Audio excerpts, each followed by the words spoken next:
poro tunwa hati ninde no sha kumuru kuzokwe mu marinji nga sometimes you do, sometimes you don't. Anyway, orire kurunje muri bwa Sky Television rizo nebiro bitano ibyo kwikumi enkumi ibiri abernesha azobwire wiruka buzima. Yes, we are getting soon to celebrating the Independence Day. At least next week on Monday. Hey. Yes. Yes. Bitumwe bari nimwe kuhereza abareba Sky Television, Alex Akankwasa, Adero Rishaba, Edwin Akoraje, mwe bari mnonga ubuhereza. Nitwenda mutukurisiyeyo imwe babire bagire Kasese kwakira Mugabe wanyu orukweta King Wizire mu mbere kandi ubwo wabire yamara imyaka 5 atari kurebana n'abantu be bwanyuma karugayo akikirezibwa kuza kugenda okuramutsa abantu be kandi no kutura nabo. Eriki abiratahire kucakara of course no manya no okwe we na Michael bakashaba livu ninjani mubareba abantu okubakira omuntu wabo mukubanza abandize hija mutabani we na nyina kandi bwanyuma twayakira King omusinga yija omunyonyi yamutire boma ashahi na Kasese ariyo Kasese nabo bine boma. Okay. Yija abashaba babiri ni bacakara batere ngoma batutuka abantu bazi na bacakara nore police be guruguru. Seriously Security was very tight. Ntera kusimba abanyakasese muri abantu bari kumanya kwakira that hospitality kuyakugumaho no kugira ngo abankore tumwakine Kings konka kumwine Kings you'd feel the impact. Abakore ni mujogana namwe kwangwe n'umugabe ni mujuma. I know koko abantu borekiro kushemerwa kwa man mnonga ukwakira umugabe wabo ninjabye mwabenanda no kumuhika hihi akamugwataho uriyo mu celebration zibeze bari begura babire bamwegwiro mu ngozi yamani ebireri nkozirwe nkenyonyi bashaba eminyeto bibakabira keta bashaba bari kutere ngoma nyowe ntinire no bwoba Kasese ke inabantu bingi Kasese inabantu nawo wakugirota mbwenu boni bingi wezo kandi mayisha icyo nabacishazire echo kimanyisa nko wakushangotine yo buhagizi no boferirwa abantu bingi munonga umuntu yaba ine buhagizi kuruga Kasese yaba yesimbira ni politician kandi yo ni president ayesimbira abo president abanyakasese bona bakashara kugira ngo twafutirira karuritwe serious umuntu yaza kurabaho ni kibugahari so abanyakamera bitu babiri bariyo ebyo basize kwihayo abantu nkaba Eric nyumwaza bariyo mu cyumuro Eric babiri atagira kushaka amakuru abiragire kurya hanyama of course nabiragiro mu mbaga yabo he was the host. Wow. So tubeta kamwikiriza ngo zo mu byamakuru nebindi ece kintu nikitwegesa ki abantu ntibakikunda culture yabo banyetegereza now ubwo kureba turukurwanisa ngo turukwenda bisiyaga turukwenda iki neki nituba turwanirira culture yiteji ejeji ati ninyenda nkwegese ngo abamwe Afrika ekiri kutugarura inyuma no kwebwa culture yitu. Yes. Emigenzo okutwaza ebintu byitu kutwaza umugabe witu nangwa emigenze cyuruhe yinkorebe cyine mwamane emigenze y'ubushwere konka wadaba mwende benda bakupa ba manyo bushwere turabikopira ibyo it's not our culture. No, this introduction and giveaway okwanjura na no kashe byo bintu tibyitu kandi kanusha ebyo kane byitu bya culture ngo mukazi bakaba mureta ni shoberwa ebe muri kuzina mukazina muketorora where do you copy them from? Yes, karo mugora kabayeho mbekire ayeshwekire batakumureba bikumureba so ataho byizirebe marriage zozo nkamuzisiri ambaga nyene nikira ko ndi MC konka ngo bayohereza bakatumwa ababijani bazina bayereza bisha abandi bona bakozere minwa bijani bazina bija balesero muri maya bici ibyo bikaba bitari hebe mwisha umwico wakubira yehombekere we nayo tuyekerire yijana azina nkoryo urushango nakora mu club natera music keceshongora shitera kimaro y'ubuzogu we aza kushwengwaho kokaina bakora practice muri yankora turista hamwe twina ndiyo ninkugarura nitureba tureba umugabe w'abantu aina mani gati now nico twakubira nti promotinga namwe ntwenda kusima nkabo bugabe obubwakabaka Buganda Kingdom seriously ece kintu nimwe nimukikoraje munonga menu nareba hati yaba bakasese chaza harurengo twaguma tuti nitwija guma twegena binje bitwaye bigwe abo kwa bagira ngo mugabe ashemere kuba nayija abana bita batarabirebire hebyo bashemere kuba ni bareba ubundi engoma nizigamba bakareba mugabe yaza kuzaho ni batwaza bata ashemere kuba najwara ki umugabe yijo mcyanga cye abantu bashemere kumukorera ki umugabe ni bamutina bata ebyo ni nyenda kubasimba bakironi babikora konka areba indi bitwaye bigo uko abana babire babaganire migane uko abazire babire babataho bakabagambira mwana wanje notekwa koreki kandi ogende neki harakesho ngakayebesho abantu bakarobwira bakababetana bendana batandiko tebyo nobugano baterenguma batagura ubo ecece shongoro watfuritseza no mangu actually kanse tekijane ne hinduka mnonga uba hati tiariho eka yabiriho tinguma yakonga tinko hamya ekere kwasa kushita abana babo bakatera emigane bakashakuza bakacwe migunjo kureba karokarunji na leta hetshakuzo abantu batanga nawe kashimubwire ngo hateye kandi bire yatarga kujangwa akahaburo atiye tukatwende shaka so atkonga karokarunji noreba bire nagezaho yabe nagezaho namwe ncenda garuka hamuramwagwe ari ikishakuzo kitemamani arite nebindi bigumire kimwe ayongereho emigutu mukambye temi abanyakore bacogeta ya nemiguturo ogitonje temigunju okugunja emigunju now no shange rigenda umwana akurira muka konga ko yaba yahise myaka 3 yazo mu shomero umwe yaza Kampala exactly yaba ryo mu kiga nahise myaka 30 atari kumanya kuzine kizina cyenzarwa imagine ikizina umnyankore tari kumanya kutagurira ahabwo kuba hakurire tibari kutagurira konga no basa kushanga akurira bari kutera kaseti hariho abakuzo mu mashomero g'abaganda kandi ukashanga n'umunyankore akurira mu baganda konka nazi n'amaganda ushanga umwe n'umuganda we manya no mu ishomero tibari kubi training if you don't know ni kacha ko bari ku training ebe bakabikora music dance and drama konka hati echo neshintu shibata umwana nawe wakumugira ngo music dance and drama ekizina cyenyine kalicho kalicho dance naji ya charo wabo if you don't know yaji yankai omumbaga ababizire kurete bitenga abo babizire kushwera batera heshizina yarebo kuba ari kuzina yarebo ko abashaba bakuru bari kuguruka banyetegereza yagira ati mbenu nanyeke nintekwa kugira ki ekiri kumuhamane niki kwarebire bishe bari kuzina nabi nabanyina nabakuru biri mu kukizina kuchirita hati icyo nkija konka hata umwana yakorera Kampala yasemyaka 25 atakija go mucha ukamanya amashomero nagoga kagatire mu maramo gukwegesa aboko tukatweshongore byeshongoro folk songs folk dances konka hata bana babaretera byeshongozo mwishomero na ato mwana oriyo nashomera Kampala folk song yo runyankore nanda kujega takuzimanya babaretera byeshongozi babatera kidongo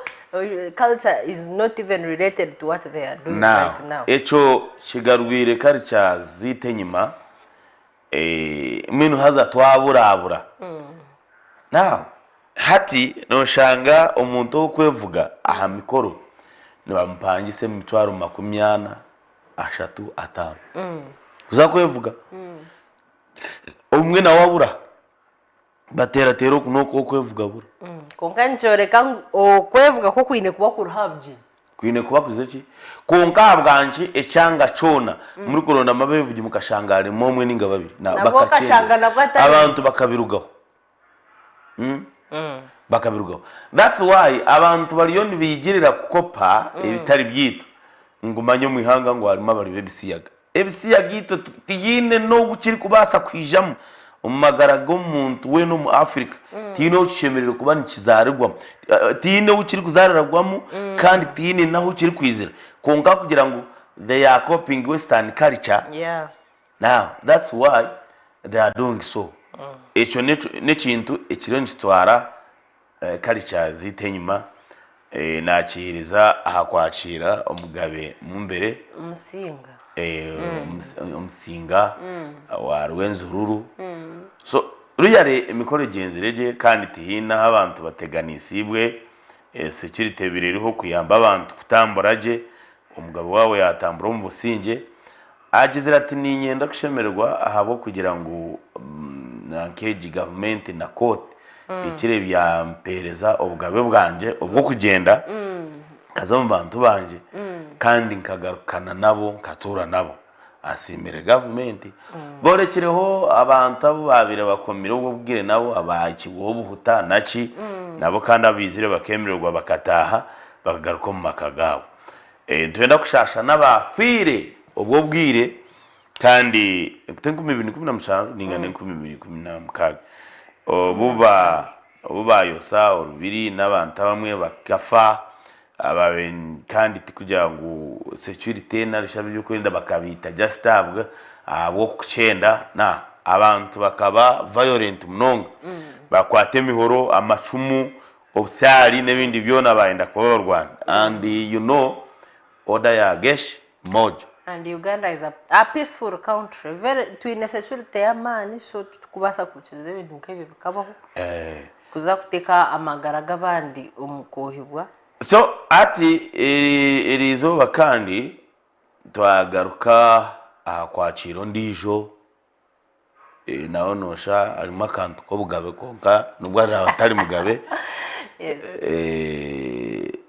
presidential candidate cyaguranye Bobby Wine rizoba baza kubana bamwakira shayi according to NUP not according to government according to National Unity Platform. Now echumure kibarangirire nyenda kubamanyisima baryo kubona ticha Uganda n'icyabantu nibo bakirangirire cyamanyisa iwori kuzo mu cyumure rizoba. That holiday is illegal. Wabura kukorera izoba ngo n'icumuro cyihanga umungu it is not acceptable. Kumanyise ngo erizoba ihangati yine cyumuro cono. Kwa kugira ngo muntu owakuteganisa yaba no wa bank akakugira tunore bito tune cyumuro report bamukome ahabo kuteganisa obuhereza akaremwa kukorera cyo wabano yetenga umbwiro yaba no kuzirunge sente za kwa ikawa washanga itwe turi abantu uputu kingire no report.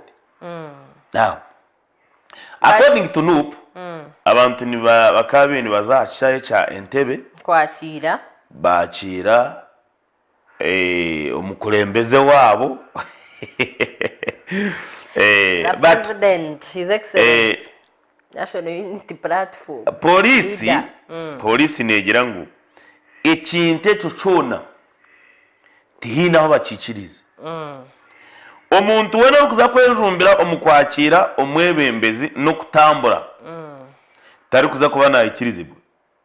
Mr. Patrick Onyango ogwe ni Kampala Metropolitan Police spokesperson agambire abanyamakuru nyomwabazo yagira ngo joint security agencies bamazire kwakira amakuru ngu abantu ba NUP bari nibaza kuraringa kandi bake organizinga bakatambura bakaza Entebbe okwakira president wabo Honorable Robert Kyagulanyi ariko urugaheru mwenu polisi igambira abantu kandi yaba warninga yagira ngo security neija kuberiho kandi iri gukora na mani arugutogwa Entebbe kuruga Entebbe mpaka oruguudo rwona orukwika mu maka ga Robert Kyagulanyi muri Magere wanyetegereza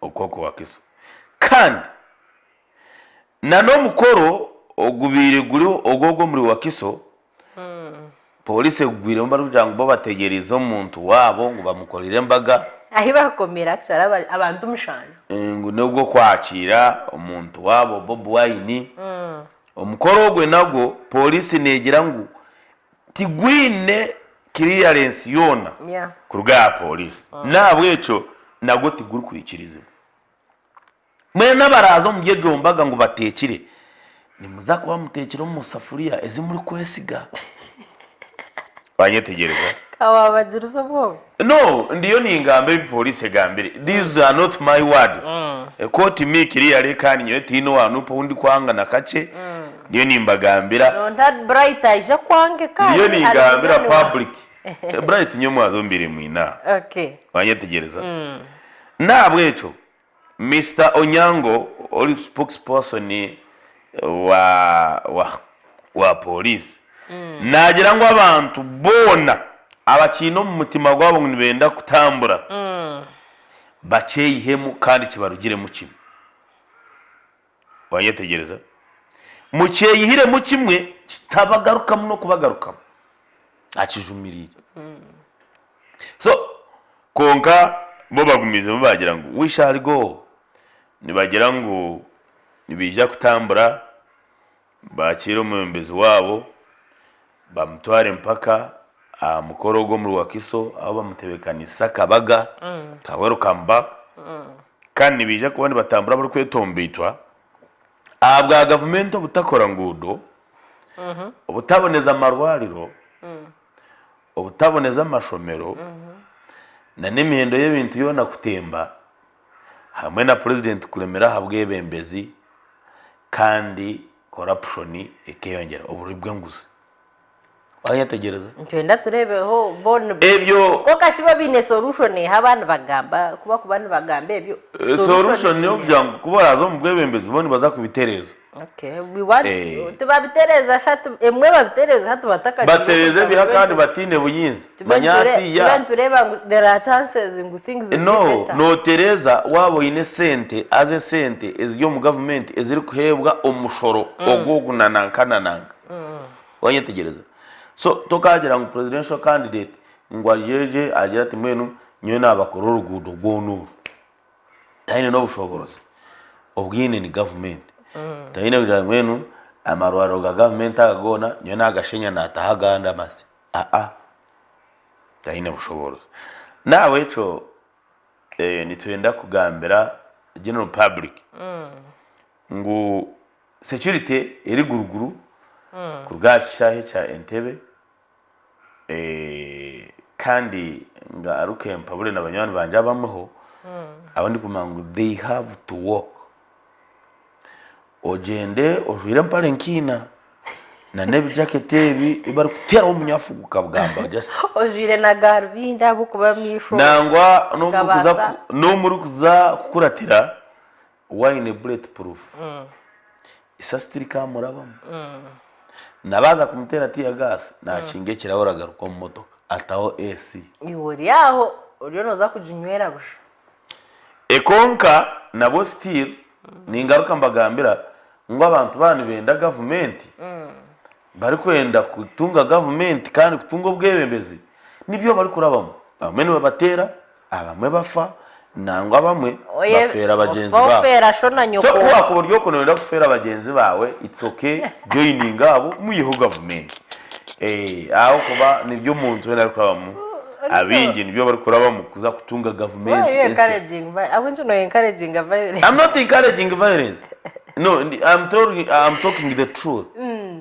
Iyo waza yari shorikija gira mtu menguri kagendero budget struggle yo kwina obwebembezo buri konke cinta kuteka muteza kubaho so itwe nitubendeza je mwaba nimugezaho kugira ngo mugendo misho na KDM nebi kugira yakarye KDM konga no kwakira umwembezi wanyu. I was asking myself why atwire naza heru konga this time why have you decided to welcome him in a unique way?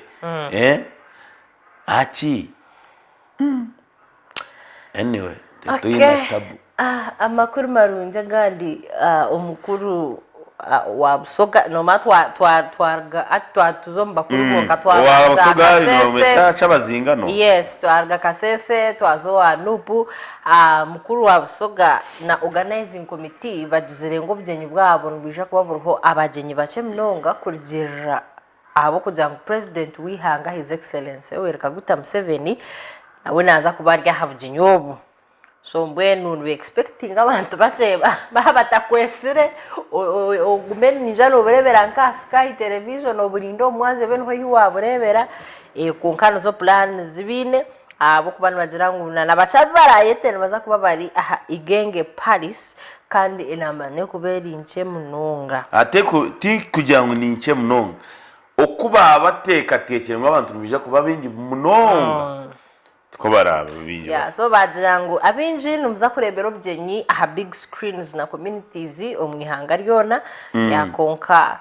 That is the preparation abaye changere ngimwe numza kurgaha ngo kumwara abantu barukuriyo o musinga bijwire chai obyenyi bwana diopendo numza kwaburuha abantu bakemnunga VVIPs in this case abandi mwe numza kuba muberebera hati icyo twine nshonge chikuru no kureba ngo abaza yo twakoza in fact they had called me nyine barohel kunyeta not as a journalist, okay, but as a friend of the king. The friend wana diope bitarex anyway ati noreba imetimwine banywana ni mugenda mwana ba modani munywana ba Peter just kujangu none no mujyeho ite tukakore mikago. Okay, first of all ugo mshije ugo king nyina nkugambira ngo nanyeta izina boko ine namba yasumiye hasumiye actually nanyo mwazo tube turya WhatsApp but he was very busy. Anyway, you can laugh, but you will be surprised.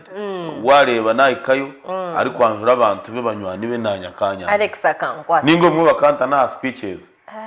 That is very special. You give a speech as a friend, as friend's representative. But please represent us very well. To ebembereje wahikayoga. No, I'm not representing you.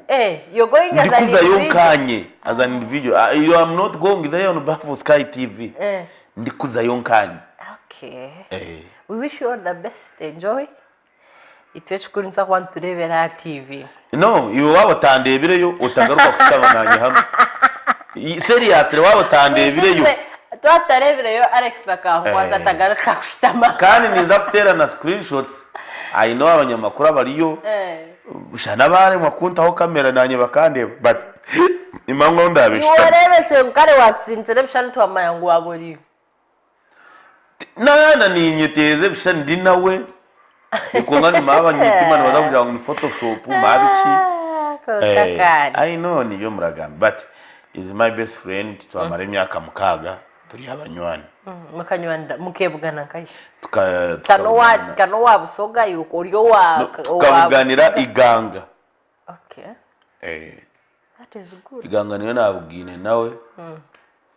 Twaganiramu na njya bintu ireyo. Mwanywana. Twanywana. Twavuga twagenda hamwe.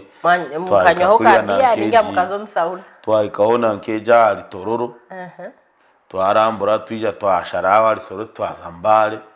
Twazali guru twamarebiro bibiri twagarukaho. Okay, reka turinde turebe. Tukugira ngo no kurinda. Reka turinde turebe. So ogunaza kuba nashwera konga bwenu abirale ho ngambe zirikora ba TikTok amanyo no reba ninyabira ashwire bici ninyembe ni mutamusente mwena bakazi abakazi niho nchangira ngo abantu bayenda ngo barwanira abashije. Fear women. In fact fear women.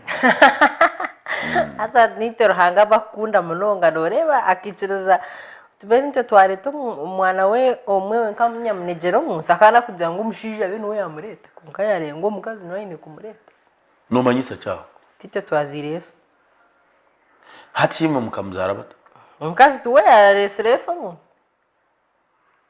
ati cyo wamutire muno tomo yor kwera nikora ukimanya yes ni Ruhanga and Ruhanga is a man aushuwai hati ya iworajengo God is we believe that God is a spirit tuine actually ombibiri mbatujangu Ruhanga is omnipresent omnipotent toka kumjera ajera toka ora gabaru kugira ngo Ruhanga tata menu wagara ngo Ruhanga mama yi araora baja ngo Ruhanga mama so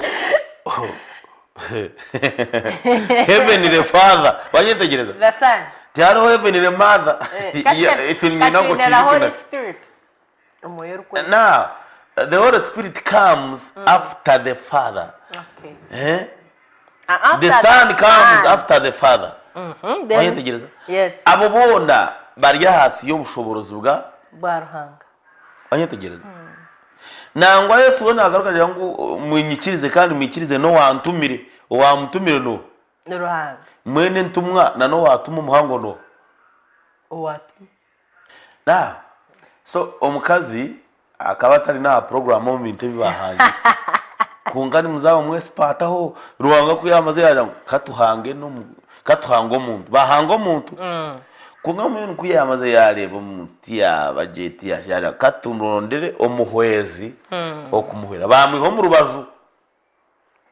rubaju wo mushije iyo buza mushije kusharaho just mwene uriya kantu kacamu tina baze kubashara ngo kugurukona ngo bakoramo mukazi so meno mukazi kuturugira ngo ayorobero mushija azaho yeshunga na you are a smallest part of the man just a rib you are I don't call you a smallest particle because you are not an atom but in actual senses when we went to sciences you would be an atom just kuya yokache bakakora mu mukazi meno hati ya government izireka meno abakazi n'abashija bona nibingana ico nibabiha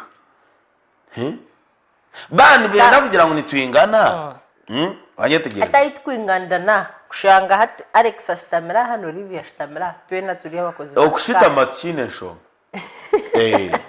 okushita matchine nshonga to find that we can do the same job ninyena nkubuze kimwe that is it nikanga ho washangira umushija yina umukazi atahize abashija bashatu abatahiza mu nzu omukayi ngwate baro abagereza ukuchikora diko kabagaho umushija yari kutase abakazi batanu ubyo mwaka mwombekera abagereza ukuchikora rangwande bashuga mamizgo kana bweno shangaye na akana nariyo mwana wakuchira so nani nkumanyitsa ngo fear women but respect men liyo twinerizo ikashimeno hati yankaje zirenda so nitwenda kusima ababusoga mwe bare organizinga bakandi benda sente ziri kwikanka billions zinkibiri ezo zashikira zo gukora umukorogwe twazishoroza nitwenda kusima imwe abatwerire ashe kandi kalinjira ngo umukoro ahi gukwengera kuba mwinji no yimukwengera kukosa sente nyinji kandi ukanareba no mukoro muke Pazi numuza kubana mu live streaming na Skype. Banyati ya Olivia. Atu wayo. Pazi nabara ibyo kurya byaba bice byacendera. Intebe niza kubazirinje. Ati budget ya na decoration nimesa ba ku decorate. Iwe kuwareba budget wareba impeta yo mugore ngunegura zingahe. Aha. Ko kutsigamba nsereba. Machingiye motoke zirawe mbere nizigini. Aro Range Rovers za BMW. Izo tiziri. Mwenda kuteka yo zihashi makati no shangori ya organize rimozini na za V8 konkeza standard ezeze mpango za nkeza president ninga nenyo nyera aleta bagura ubwo mwana yabacho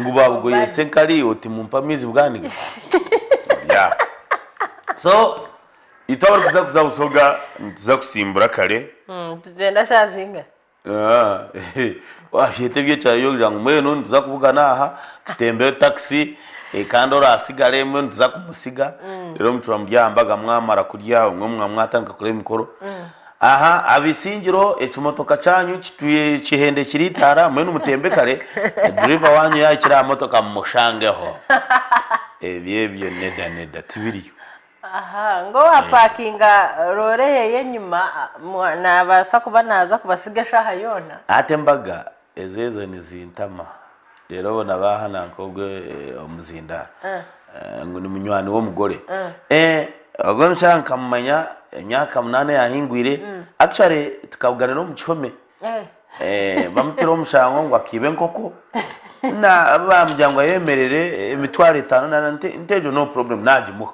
actually takazi nshashara gakora no mutima murungi no rero ko rwano ba speeches so kurugobwe namukunda then bwanyuma y'imyaka bitwagaruka twavugana turi kuza kusiramura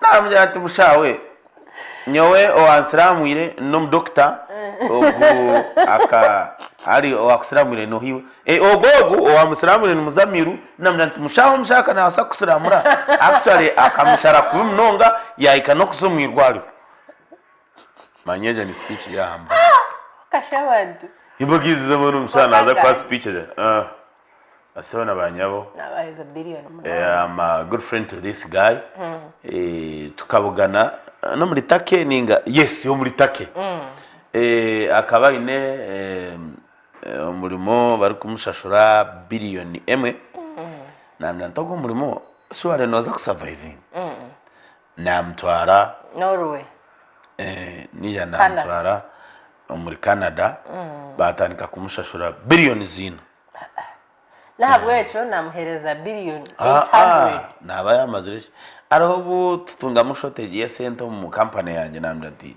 tonguza billion kibiri this friend of mine sent me 7 billions okay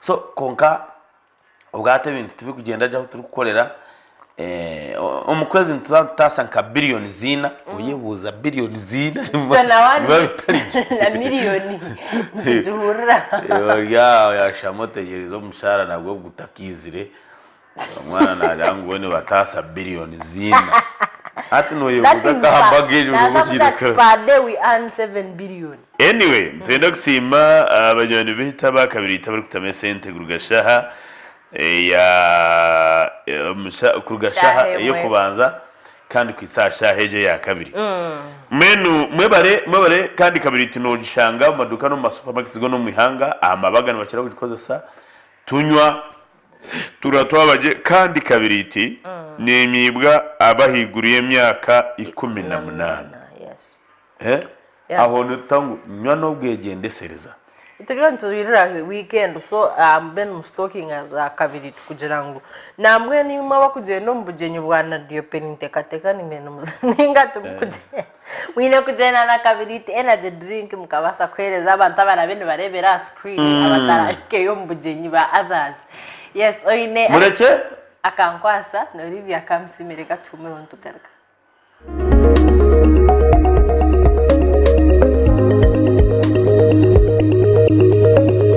Sky TV irakari abantu mugwisha mureguza okyajukira ntiro mizi wayini wa 10 atogwaga cheke ebirabo bya Christmas ono tuwulira kyala romizi kagutunda wangisebo wagudde dambintu abalaba kwa mbuji romizi wayini kunusu 10 agabudde ne Christmas kantu ne romizi yekka si yaddiza n'abantu wange ku Christmas nywa bunywiro mizi wayini kusingi 10 akasaanikira ne sticker obiteke mu basa owandikeko amannya go n'ennamba z'essimu ogitwale awali agent wa romizi oba emmotoka ezimutambuza osobola kwetaba mu kalulu ako okwewangulira solar panel enkofiira pikipiki t-shirt egaali n'ebirabo ebirala bingi romizi ku 10 abetuwangula konka shunse kanibo kira kweshongora toterrayo kamu icyenda ngonywe kabiriti icyenda ngonywe kabiriti wamara kunywa kabiriti nuhurira waba kurungi amagara gona waba kabiriti icyenda ngonywe kabiriti icyenda ngonywe kabiriti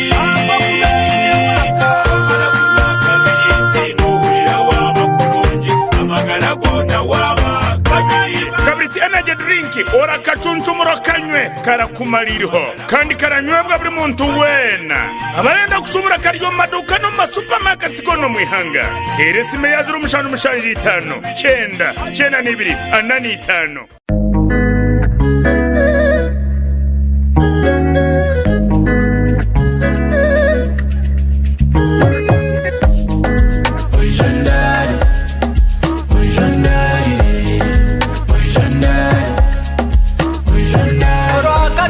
Sibe ni ora mukaga nyowe niwe sande nze kusoma ya mawe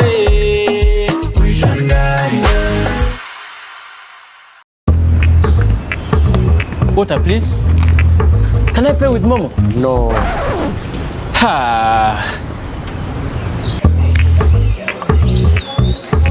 Hey, can I pay with Momo? Ha. Here's our merchant. Oh, very good. 7 maker? 20. Can I pay with Momo? Unfortunately, no. Baby, let's go. When paying with MTN Momo comes with more benefits for everyone, it just doesn't make sense not to have it. Hello, I've come for rent. Can I pay with Momo? Yes, you can. Pay or shop with MTN Momo and get cashback every week. It's free of charge. Use the Momo app or dial *165*3#.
Olususu lw'omwana wange lwetaaga endabirira eyeesigika. Kyenva mmunaza kyogero vitamin E soap ate ne mmusiiga kyogero vitamin E pink jelly okusobola okukuuma olususu lwe nga lulamu. Omwana wange n'anyirira ne yeeyagala n'abeera musanyufu buli kaseera. Ate ne famire yange nayo tukozesa kyogero products. Y'ensonga lwaki tunyirira. Abazadde tukozesa kyogero products omuli cocoa butter jelly and soap, aloe vera jelly and soap ne non-perfumed jelly. Clean your skin ng'okozesa kyogero products.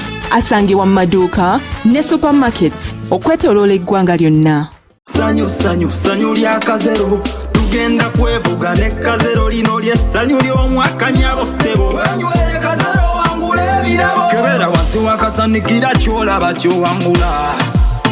Mulimu pikipiki, egaali, enkofiira, t-shirts, ambuleera ne ssente enkalu, emmotoka Toyota Pulimo empya tuku. Just kunywa kazero. Wetabe mu ssanyu ly'omwaka ng'onywa kazero kombucha drink ne kazero dawa tea. Kebera mu kasaanikira ky'osangamu ky'owangula. Musange mu maduuka mu ggwanga lyonna. Just kunywa kazero.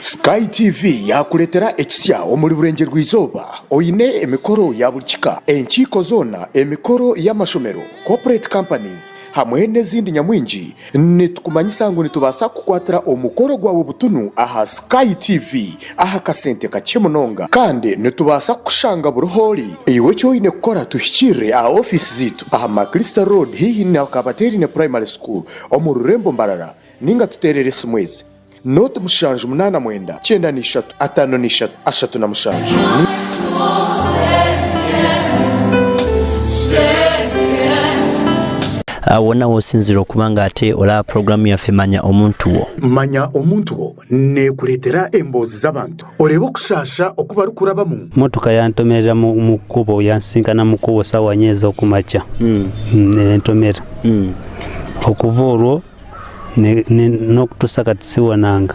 Entuura yaabo n'ebindi nentandika okujjanjabisa naye nga ebyenkozesa nga mbijja Kampala.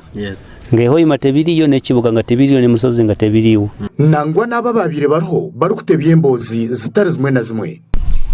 Ekyanzijja emuyenje oba ebukomero twadduka lutalo.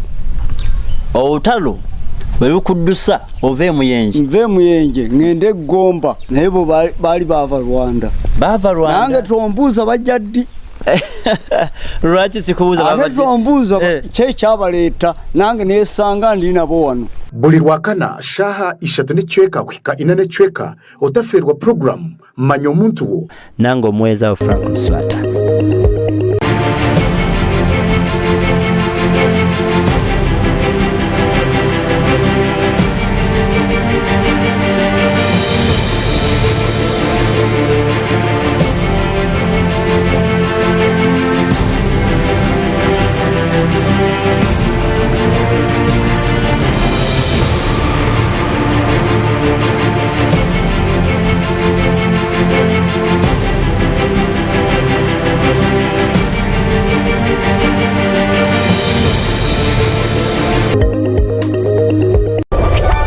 Bulirwa mukaga shaha mukaga okusya munana zihangwe. Otaferwa program education and patriotism nanye Vincent Mujinyagwijwa turukuretera abantu ombintu bitari mwe namwe ebikwatirine nebyo bwegese no kukunda ihanga ryawe nibakwegesa ibyo kubasa kundo mu ihanga okabasa kubishemererwamo kandi okafuna ne muri ebyo roho no shoma ningashebe washomere. Sky TV irakarya abantu.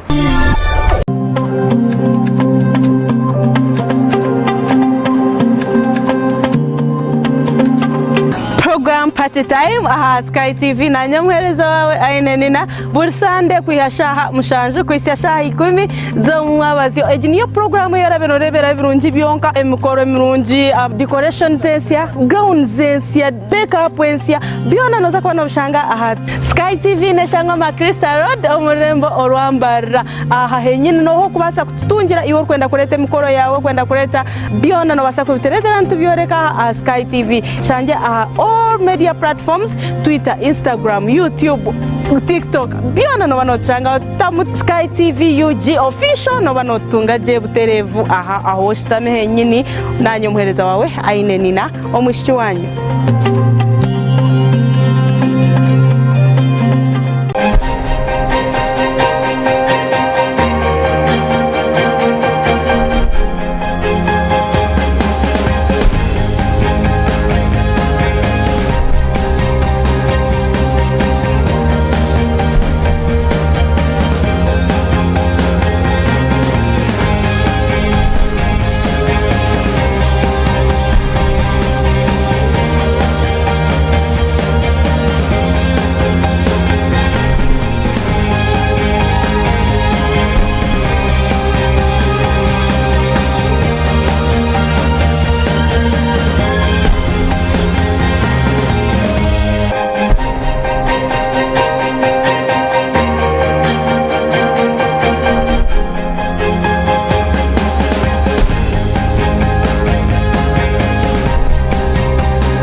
lunchtime request show aha Sky TV okurugoro kubanza Sera gatano shaha munana Shay kumizo mwawa no twanta omudi ya tamushana akushaba keshongoro Syaho birthdays no manya oryoko to kumanya muntu wa mane ok celebrating na birthday twinemu obutumwa bwingi aho surprise calls ziri no basa kohereza obutumwa mama wawe tata wawe omwana wawe nenga shi boyfriend wawe nenga shi ex wawe kuruga shaha munana Shay kumizo mwabaziyo hanuya aha Sky TV iraka ry'abantu is the boy king Adena Cavs baby bam bam bam bam bam bam bam turebere enshonga za rukundo aha rubaju rw'omwami n'omukyara boyfriend na girlfriend narishi abantu bingi abaryokwe habiremu obutikirizana habamu n'obutabanguka omu maka turebere ngu ebi nibireetwamu obuteesigana okushanga otinevunanizibwa aha mukundwa wawe too much expectations kandi na lack of respect for your partner ebyo nabishanje aha Sky Television omu programu nyamurungi eya Love Drive erabereho buri Sunday shayi na necweka paka shayi tano necweka ez'omukiro sakwa tukusiyaho amabara g'abantu harimu enshonga zitari zimwe na zimwe tukusiyaho n'obuhabuzi kuruga abantu abaryokwe nanye omuheereza wawe Olivia Kamusime tushanje aha Makarista Road hihi na Kabaterine Primary School narishi aha social media platforms zona Sky TV UG official Sky TV irakari abantu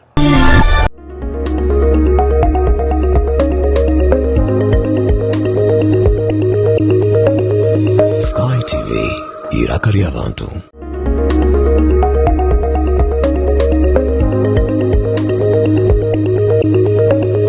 Sky TV irakari abantu mugwisha mureguza okyajjukira nti Romizi wayini wa 10 ate okwaga cheke ebirabo bya Christmas onotuwulira kyala Romizi kagutunda wangi sebo wagudde dda bintu abalaba gwa mbuugi Romizi wayini ku nnusu 10 agabudde ne Christmas kantu ne Romizi yekka si yaddiza n'abantu wange ku Christmas nywa bunywiro Romizi wayini ku siringi 10 akasaanikira ne sitika obiteke mu bbaasa owandikako amannya go n'ennamba z'essimu ogitwale awali agenti wa Romizi oba emmotoka ezimutambuza osobola okwetaba mu kalulu lwako okwewangulira solar panel enkofiira pikipiki t-shirt egaali n'ebirabo ebirala bingi Romizi ku 10 abatuwangula konga shunze kanibo kira kweshongora toterrayo kamwe icyenda ngonywe kabiriti icyenda ngonywe kabiriti wamara kunywa kabiriti nuhurira waba kurungi amagara gona waba kabiriti icyenda ngonywe kabiriti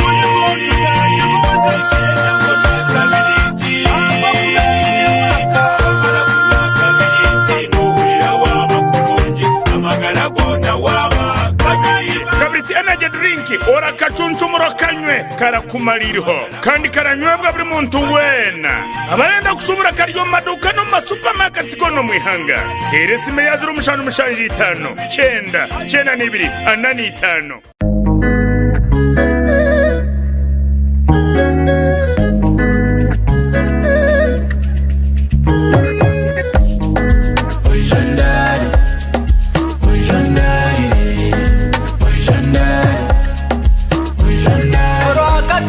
Sibe ni ora mukaga nyowe niwe sande nze kusoma ya mawe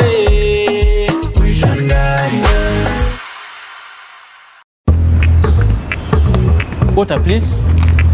Can I pay with Momo? No. Ha. Hey, can I pay with Momo? Ha. Here's our merchant. Oh, very good. 7 mega? 20. Can I pay with Momo? Unfortunately, no. Ha. Baby, let's go. When paying with MTN Momo comes with more benefits for everyone, it just doesn't make sense not to have it. Hello, I've come for rent. Can I pay with Momo? Yes, you can. Pay or shop with MTN Momo and get cashback every week. It's free of charge. Use the Momo app or dial *165 *3#.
olususu lw'omwana wange lwetaaga endabirira eyeesigika kyenva mmunaaza kyogero vitamin E soap ate ne mmusiiga kyogero vitamin E pink jelly okusobola okukuuma olususu lwe nga lulamu. Omwana wange n'anyirira ne yeeyagala n'abeera musanyufu buli kaseera. Ate ne famire yange nayo tukozesa kyogero products. Y'ensonga lwaki tunyirira. Abazadde tukozesa kyogero products omuli cocoa butter jelly and soap, aloe vera jelly and soap ne non-perfumed jelly. Clean your skin ng'okozesa kyogero products. Asangibwa mu maduuka ne supermarkets okwetooloola eggwanga lyonna. Kurukayo mukahumuro karunjako twagarukana batahi bitu aba kyogero herbal products nibakugira ngu bine kyogero cocoa butter jelly na sabuni yayo bine na aloe vera green sabuni hamwe n'amashita g'okwesiga iwe kyoyine kukora na family yawe zo mu maduuka agaguza kyogero herbal products cosmetics shops zono mu ihanga ryona obase kuba noyetungira products za kyogero iwe n'abeka yawe mushemerwe munonga mukunyerera. Elizoba n'ekiro ky'abashomesa. Today is World Teachers Day kandi twatunga omugisha kutunga omushomesa utwakubasaganira nawe aha studio za Sky Television munchirize mwakire ntugumizemu na Morning at Sky aha Sky Television. Twakwakira aha Sky Television. Happy Teachers Day. We are wishing you happy Teachers Day and even other teachers out there. Yes, no basakwe yanjura omuri wa Sky Television yatugumize na program yetu. Webare omutebe kanisa wa program nashemererwa munonga okwija Sky TV ayizoberi abashomese ryitu abo kuba there are so many days in a year mugendo twashangane tutwineho orunaku oru turi recognized ka teachers because you know teachers we teach all professions. Yeah.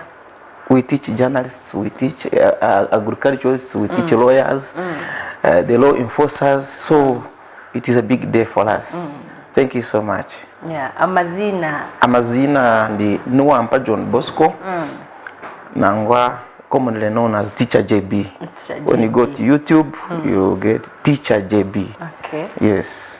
Kandi ndashomesa omishomero ya Talent City Junior School. Of which I am a class teacher. I'm also head teacher. Hey. And the director of that school. It's a 2 years old school. Wow. Here in the city of Mbarara, just across. Mwenu nkashomesa kumare myaka maze myaka 23 ndashomesa. Nashomesa mu secondary for 8 years, nashomesa mu primary for 14 years. So nagira nti let me retire in my own garden. Natandika hishomero. Olukushomesa subjects. I am a science teacher. Konka on the other hand I'm also a music teacher. Okay, you're also enjoying on behalf of the science teachers. You know the Kasarare is now very, very interesting. We appreciate the presidential initiative about the science teachers. But even others are teachers.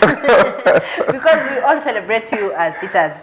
Yes, Umrewa Sky Television. Olivia Kamsime, Nana, Teacher JB. Yeah, we are congratulating all teachers upon this day. Starting from nursery, that is kindergarten, yes, up to university. Those all are teachers. So ntwatabari sizoberi kandi celebrations empango nizakuba ziri aha Kololo Independence Grounds omuri Kampala.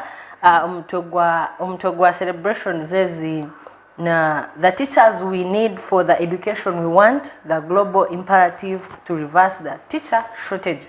The aim is to put the importance of stopping the decline in the number of teachers and then starting to increase that number at the top of the global agenda. Yeah. Where is over. Actually, it is the whole country. Yeah. What do you have to discuss about this theme and aim of the celebrations of today? Ukonjera namba y'abashomesa umwihanga. Okay. Webare omutebe kanisa wa program.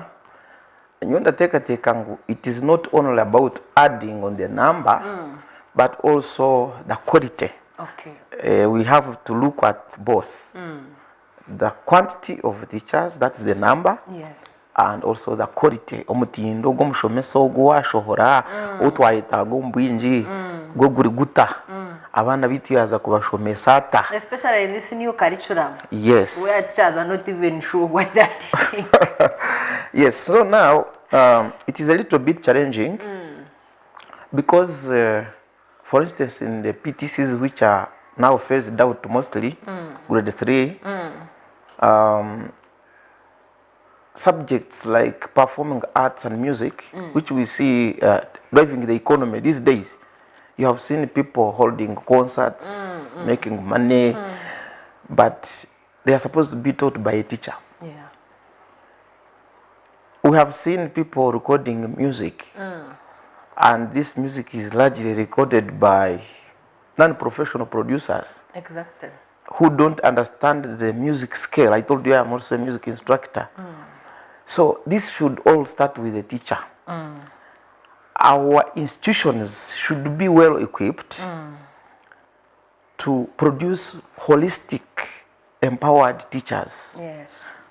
Those who can really equip our learners with the necessary skills and values.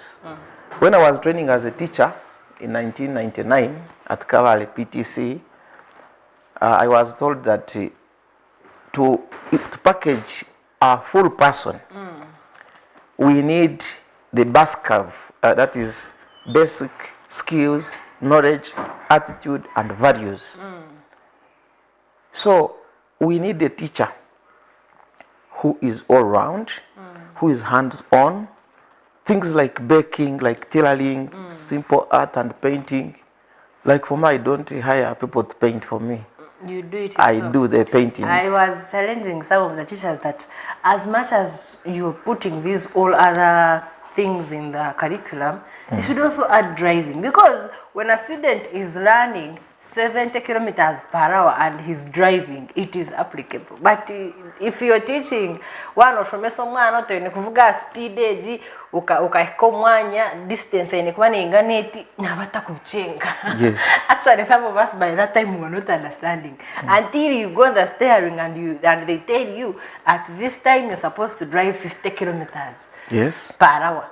Or the speed is supposed to be like 80 kilometers per hour. Do not exceed this speed. Konka tinkumanya wecha na chelo mwija kuija kuba mwachigitawo. Wagamba chintu cha music, dance and drama.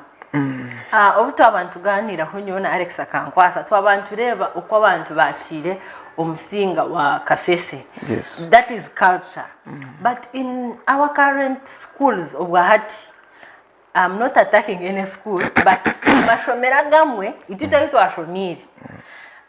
Mashomero, we used to study solfas. We actually had folk dances, folk songs. Bakaba mangwa banyankore, bakaba banibeshongora nkechi, then abachiga nibeshongore echi, then abatoro nibeshongore echi, abaganda nibeshongore echi. You all get like different tastes of different cultures. Yes. Ato shanga abana bahati babaletera beshongozi. They don't actually instead of having MDD, the ones we used to have, music, dance and drama competitions, we had to tukora concerts. And I don't know why teachers you have laxed behind in that. Ninga no murembe mshazireho kugira ngo muyeho MDD hatumteka wo murembe gwa concerts. Umutebekanisa wa programu nyenda kusima habwo kwintinga ashongejo. Habwo kuba hari kushasha kwa mani. Washanga omwishomero wa leta mu abutwahita n'abayimbi. Some of them they fall short of the necessary values, like the dressing code. So our learners are at stake to interact with such a situation at their age. Yet there are supposed to be activities. In fact, me, I'm not fan of watching because I love to participate. Because even in entertainment, we know there is what we call passive entertainment, where you watch other people perform, and you're yet for you, you cannot do anything of what they are doing. Yeah. Because we have these xylophones Yes. enanga z'abakazi Yes. zibaye batera, then there's The this thumb pianos. the thumb pianos, but hari umwana wakubira akaja atatera n'ibyo adunguza, but those things are no longer applicable right now. I think our leaders, the stakeholders in education, they have a role to play, because I remember in 1999 when I first went to National Theatre, I will not forget Mr. Fajil Mande for the policy he came up with. He said all PTCs which will not participate will facilitate those which will participate. And we were given allowance for representing the region to the National Theatre. And because of such a policy, we benefited as teachers. I was in year 1. So we competed in these items, the creative dances, the African instrumentation, the reading and writing of music, which you are talking about, the solfas, the staff notation. And surely you find that a teacher, especially at primary level, is supposed to have vast knowledge in order to produce an all-round citizen. But if our teachers, our institutions continue looking at these others as by the ways, maybe some schools try to concentrate on academics. I am glad to tell you I'm not marketing myself, but my school is not one of those. Last year when we started the school, we participated at the city level in music, dance and drama. We went to regional level last year, and we qualified for national level and went for national level in our first year. And remember, my school had only an enrollment of 138 children. So you find that the school, it has all the numbers necessary, it has the facilities, it has the money, but they are seated over the talents of young children. Yeah. I want to ponder a bit.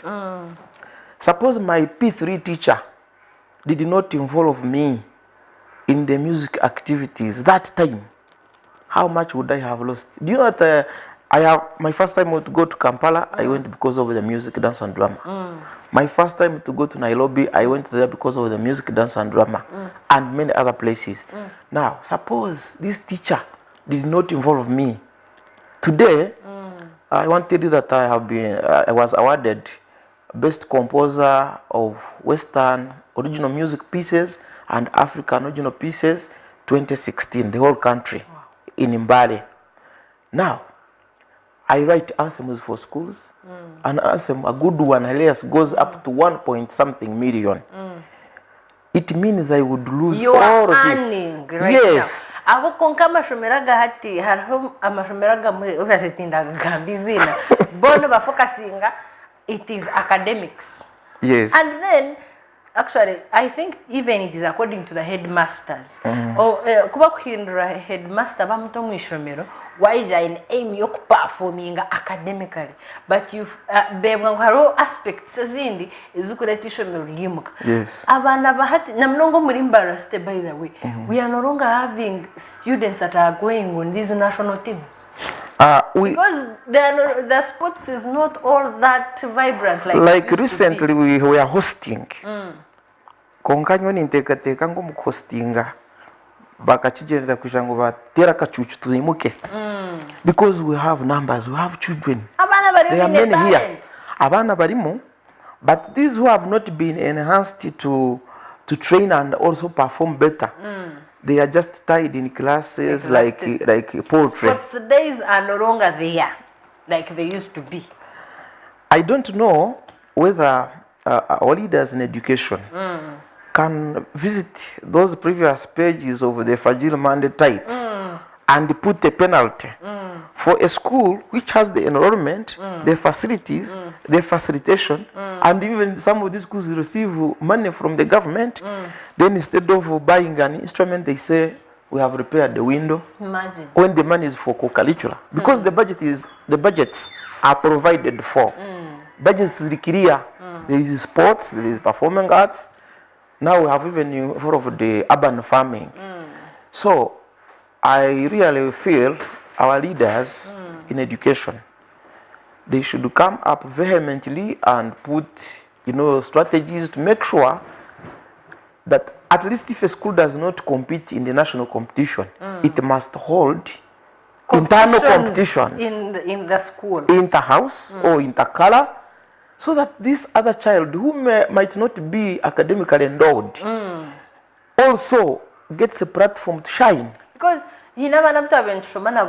because for us actually at Buranyanji our music was strong. Oh, you were at Buranyanji. Yes. I felt I was talking to I was wondering this polished citizen, so because I can see the skills.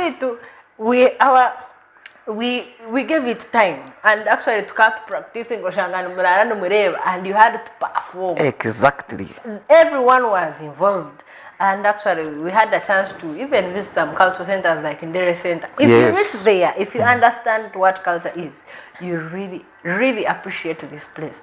Konga nindeba much as because the new curriculum, but they have for a second these co-curricular activities, which at the same time they are singing only folk songs, they are dancing folk dances.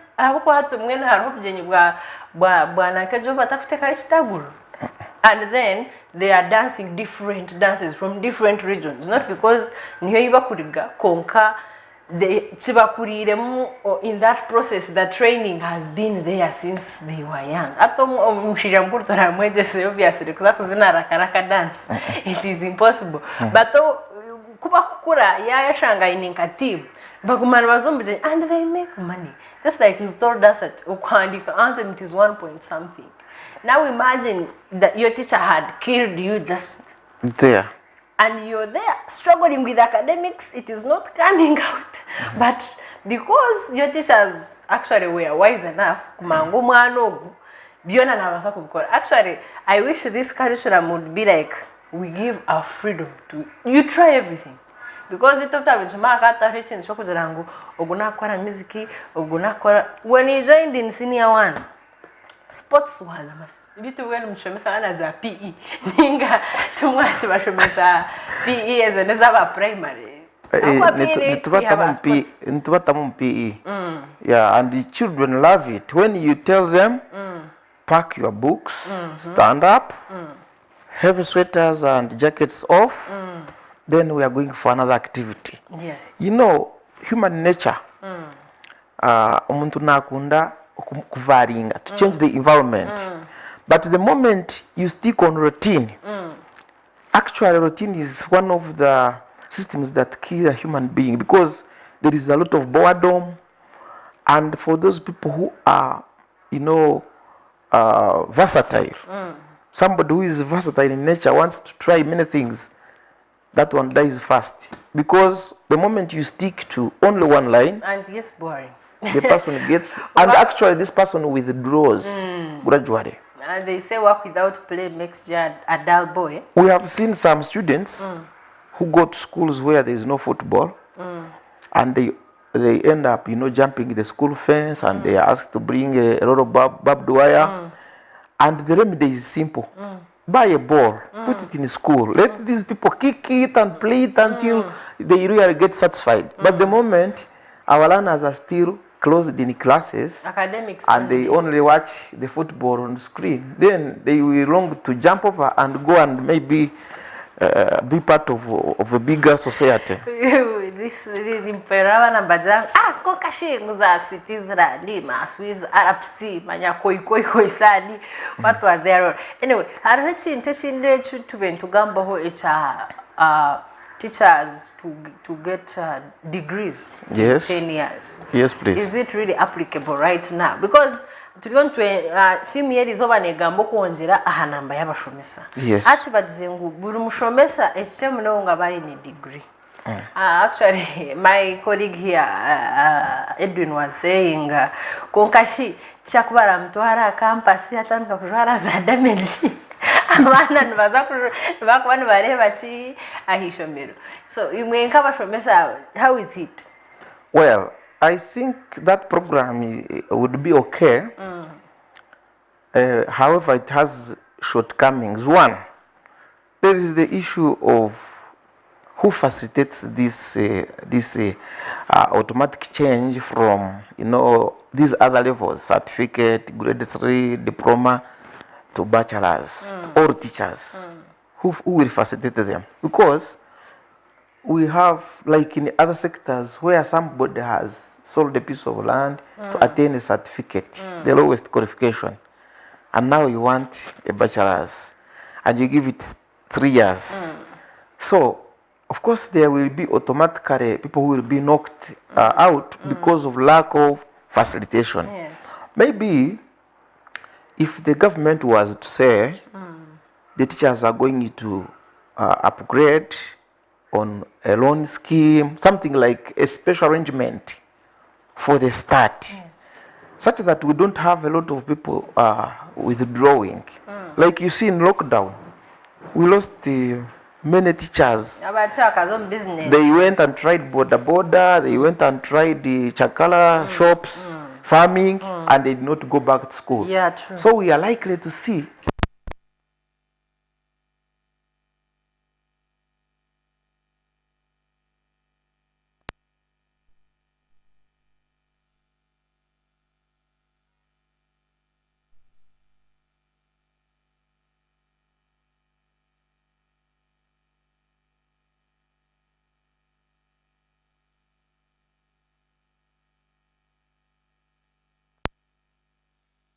can be a support system, like maybe you get a student's loan, you complete the course and start paying pora. That one would, see a smooth transition. However, this would be really good, but because of the technicalities involved, we are likely to see this chapter not taking on very well. Our today's theme not being achieved, yes. Yes, I'm going Sky Television, our program Morning at Sky. Olivia comes in, Natsha JB is over and celebrating Anashin to Jaguza, Echiro Chabashomesa, Omusiona. Teacher, Twagaruka Kwenina Hakushaguza. You have been a teacher for all this long. Yes. According to how you've seen things move, what are we celebrating now to you as a teacher? Well, as of now, at least, there is a little or small wave of the teachers being appreciated than slightly some years back. I remember a few years ago when we had the endless strikes. One time was one of them. When the government had not, enhanced the salaries, there were so many issues with teachers. However, today we are talking of the science teachers appreciated and others complaining. This has not gone well with some other teachers. For example, we very well know that for a student to pass, na yetaga subject zone. So twagira hangu twa enhancing science teachers. The lower geography na ati wa musigenyi mhanchimanyisa ngu staff twaza kujiraho opposing forces. We're actually going to have a gap.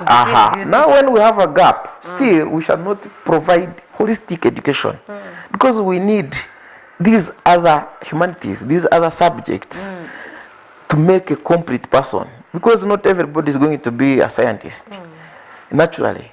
However, it would be a good policy if the science teachers are enhanced and well paid, but also these others, because that is the nature of our popularity.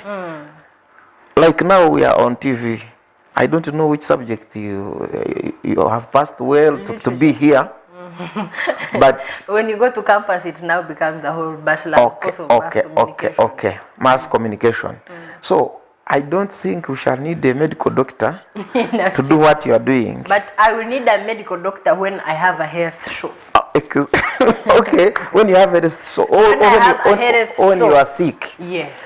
So I don't want to be pessimistic. I always love to be on the positive, and I love to also implement the programs. However, sometimes when these policies are being formulated, the implementer is left out. Exactly. That's why, for example, the new curriculum is getting hitches because if the implementers were all along brought on board, they would give in their suggestions because they are the people who are going to make it a reality.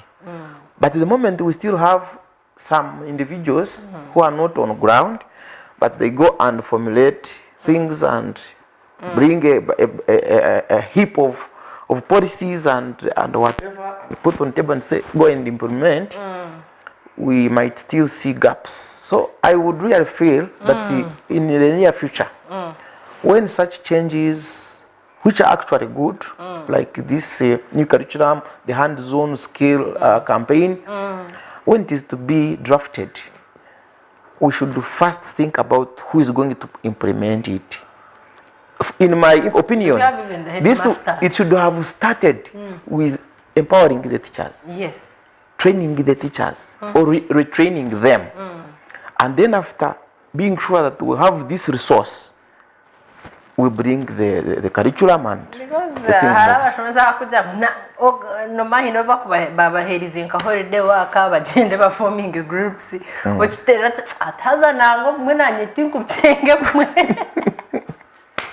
And you're imagining this is a teacher teaching a student, but they're not also sure. Yes. Twargaho kache ari chintu chibizi related to teacher's degree. Nursery teacher is someone who is very important, but someone considered as the lowest. Because teacher JB, you are a teacher. Imagine a person teaching this young child how to write their name, letters of alphabet, vowels, to make sure by the end of top class they can make a sentence.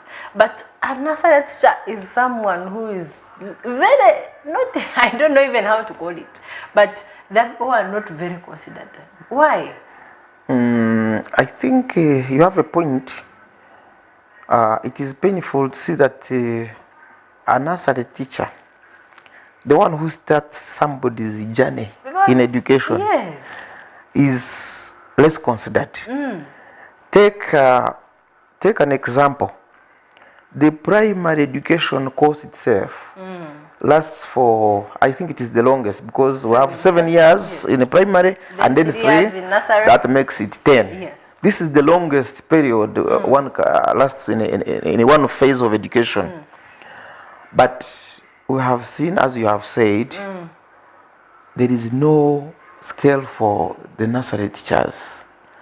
And mostly we have been getting these teachers from these private institutions, because even at PTC level, there has not been a proper management of ECD. Yes, the teachers have been training ECD as a learning area alongside the rest of the grade 3.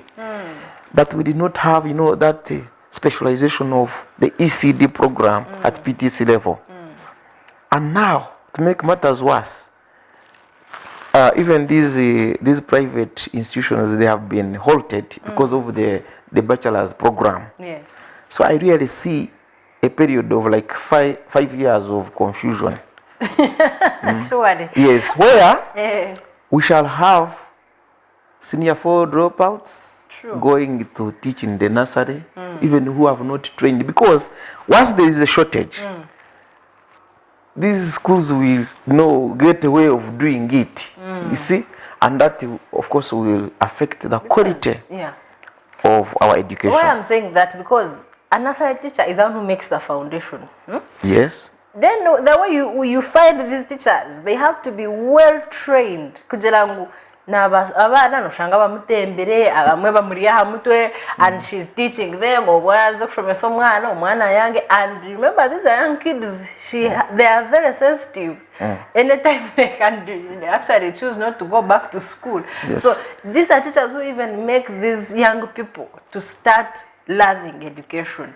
But unfortunately, they are actually the undermined people. Much as for us, we are still fighting for the science and English teachers, we have these people who are not even known, and yet they're the ones that bring these students up.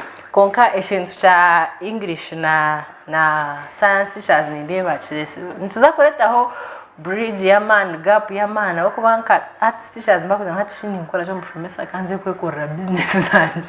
Yes, now and yet we are all on what you had brought about the nursery teacher. Nyiniyo nursery manya. I want to tell you that if we go now and you go in the nursery section and you go in one class for 2 hours, you will sympathize with this nursery teacher. Exactly. Because these children, and you see like in the urban setting, they are like small cartoons, they talk they want this, and you know they are from different orientations. Yeah. So the teacher has to bring all this into a class. Sometimes you go there, the children are shouting more than the teacher. You go there for 5 minutes, your head is already warming. You wonder, and what you about wonder this someone teacher? who stays with them. Yes. So, as you hinted on it, I think like as the president looked at the science teachers and considered them special, it is okay. Because we are not here to fight one wing, but let it also be done to others, like the nursery teachers. The nursery teacher who is going to bend his back low. You know, in nursery, you teach by doing. If you want the children to dance, you dance. If you want to jump, you have to jump. And you go through this all through the year. I really want to thank the arrangement of the education where we have a holiday. Because if there was no holiday, I tell you, you would see teachers running mad on the street. Yeah, but I think passionately you have to be a teacher because waza kubana sa education ndota kuchukunda nibasa kukora kutama twagala ka university. We have seen curriculum change within high school. What happens of the university? Because the university still has its own curriculum by the National Council for Higher Education. And now, musakushira zatu mutukora bachelors in catering, mutukora bachelors in tailoring, because the campus has different things related to. We are still suffering from the same ailment until something is done well. As I told you in the beginning, that all this should have started with the implementer. Because abana barugira mu primary bazo mu senior 1 bashanga mu new curriculum. Yabatizinga mu senior 1 senior 2 hati aba new curriculum badi mu senior 3. Now they are going to fumble and finish O and A level. When they go to the university, they find the system is not ready. Exactly. It does not have the right human resource to handle these people. And now, the progress and continuity of what they have acquired fumbles. So, I really feel refresher courses should take a lead where we see now the lecturers coming back to class. They just send notes and you will read. Because now, like hands-on skill, yes, you really cannot rely on sending notes. There is a way you are supposed to do. The lecturers are busy people. So now, those are the problems. Yes. If the lecturers remain busy, you know, then we shall see a little impact. You are supposed to get 75% by yourself as a student. And this new curriculum actually supports it, but now they want hands-on and our lecturers are busy currently. This one will all entirely depend on how the ministry and the stakeholders strategize. Otherwise, it is really very, very tricky to equip a person with a skill which you don't have. Yeah, some teachers say we don't know. We also don't know these things. So those are some of the challenges we have. And I think the organizers of today's Teachers' Day and the theme you have talked about, they have already cast a shade of light into the problems. That's why they have come up with such a theme, I believe. So maybe when all our heads keep on rolling, we might gradually, painfully or the hard way address this. But otherwise it is not a simple walk. And there is a lot of confusion. And also there are some parents who do not cherish, you know, this kind of, even if they learn that the child has swept the class, the parent will come to school to complain. nibe wangu ni nabo bakabikora my colleague yakoraje akananje nangu bo bakandi bamara class. And another thing, omukama mtakubasa kweze sawa nemirumu aishomero, they have to do housework, they have to cleaning dormitories zabo binchosho antugamba bine kuba bine kukarisha activities abana bakaba hatom competitions. Cleaning a classroom was a role of a student. Mwaheza kushoma atisha makes actually that teacher would make a rota at the beginning of the term. You know when you're supposed to sweep a class. This is not a punishment. I think abazile bareke kushire banka punishment. Akuba omwana ine kumangu ine kubana ye ranka hi akushomera. Every Friday you're meant to clean the house, the class you mop it. That is not a punishment. Actually I think teachers also have that challenge. Abazira bamwe kujangwa bine modern munonga matekateka ngo ko no kubona bonesa bana. That one is unfortunate because somebody was sharing with me and said one of the reasons why agriculture, which is actually the backbone of our economy, has backslided for quite a number of years. It all started in school. Ngumwana kuyachererwaga bamuhingisa punishment to get the hoe and dig somewhere. So has a mentality, excuse me, iyo kugira ngo okuhinga and punishment. That's why you see some people are running from the village to town to be jobless there when there is what to do in the village. Mwena hariho change of mindset where we should start embracing what makes a full person. Because the right approach would be training the head, the hand, and the heart, the 3H. Konkata batuchine maba bazire bo kugira ngo umwana wanje nyona ashashura fizi yona ntarichukurira ngo yayerera. And by the way, I want to ask you a simple question. When you go to the modern guest house and you visit the places of convenience, as a person who has gone to school, don't you clean after using the toilet? You clean. Do you find somebody standing in the toilet to wait so that when you finish they clean? When Shati, where does all this start? If our children are told, never clean. And now we're going to begin to see citizens who go to a hotel and they have people and to mess up after. the place. Because it was natural for us right from primary, secondary. We had a rota, even dormitories. Yes. Cleaning a latrine, it is what you use. You would clean it very clean.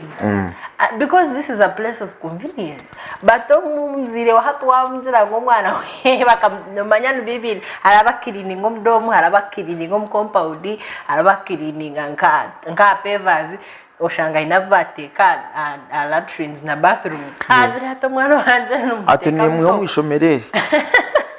As if this person does not visit the latrine. But when you're at home, you clean the latrine and the bathroom. Okay, so you can really see we have a long way to go. Ahabwo kuba noreba nka handwork. Ije twakozere turi mu mashomero yo kore entara, omucheka, manya akiko. All these things phased out. Yet the Chinese who are selling us phones, they tell you that at P3 level a child is able to assemble a phone and sell it to us. Ours is running a cockroach. Platform a cockroach. No. Of house fry. No. Of course, I know our leaders are working hard to change. Because this has been on for long. The Canadian prairies. So many, so many topics which are not applicable in our life. You just meet them in school, you don't meet them anywhere else. So I think it is high time our stakeholders become really very, very serious to the extent that the inspectors should go to schools and see what exactly happens behind the doors. Unless we do that, we shall continue singing it when the other side something different is taking place. Yes, mlebwa Sky TV oine Olivia Kamsime na Tisha Jebi turi kujaguza izoba ry'abashomesa kandi izoba ryajaguzwa aha Kororo Independence Grounds omwihangeri teri erya Uganda. Turi kuhendera program ticha twereze entanda tukuhendera program yitu na nabakureba Sky Television. Wabare munongo mutebekanisa umurundo gundi umushomesa nanakugambire ngo omurimo wo mushomesa entani seyigwine nemirimo ndijo. It is a teacher who teaches all other professions. Yes. Mbwena kwa katinisa nimwe mukatwe kan abashomesa matu baheshitinsa bere cha kabiri. Yes. Orutaro rwo korora umwana rutakaba urwo mushomesa wenga because recently what is happening omuzire yamara kumura umwana kamuta ayishomero we naba yanaba. Kandi tugizireho na holiday teaching where a child belongs to the teacher all the time to the extent kushanga omuzire yagiramu issues za indiscipline zo mwana kija akashwankora bribing omushomesa togo mwana wanje ayinemu kuzana ati nyenda ngo munkaturire. Now the teacher the parent is transferring the responsibility to the teacher. I really feel the role of bringing up a person remains the responsibility of both the parent and partly the teacher.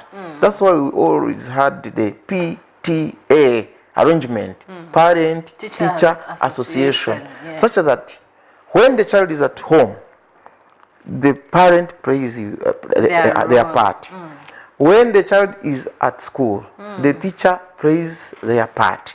And then the teachers and the parents come to know about how, for example, nga career guidance ejero abantu twina a lot of unemployment. Abana binji ni bagwa kuchuzinga courses. Maybe I want to do a course because you have done it, or somebody did it and became successful, not according to the competencies of this very individual. When you nteka tekango abazire tugaruke square one. Twejumbira mu kintu cha parenting kandi tube in touch with the teachers kugira ngo part teacher tarabase ku playinga ejo lesson be yawe nko muzire. Are you aware that we have mothers who cannot talk about menstruation to their daughters? They feel they are too shy to parent and but talk then to. We expect now these mothers, because right now we have very sexually active children. At a certain age, at menstruation, what we talk about for sex education? Because right now we have sexually active people, young people especially. Sometimes you have to teach your child that you have to, one, protect yourself from HIV, two, protect yourself from unwanted pregnancies. This is something especially mekubana ugambira bana yari umwana omushya meke 16 akamanyo kwarairi because abana bitebe mbamenya hati. It is so alarming that because this is the mother supposed to be the parents. Do you expect the man to do this anyway?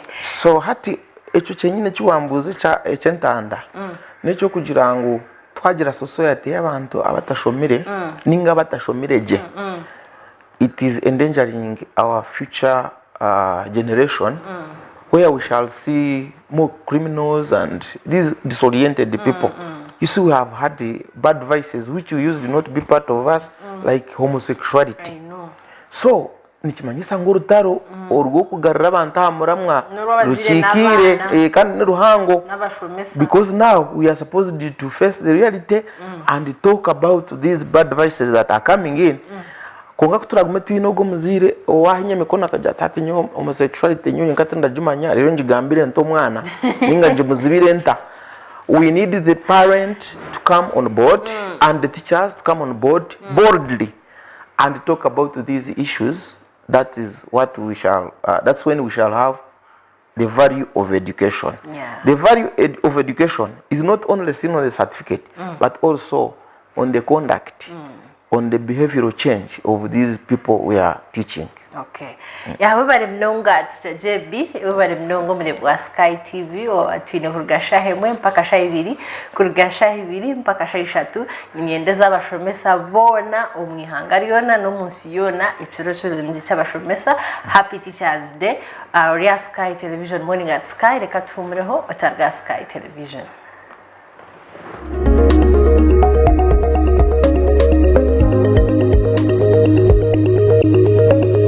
Sky TV irakari abantu.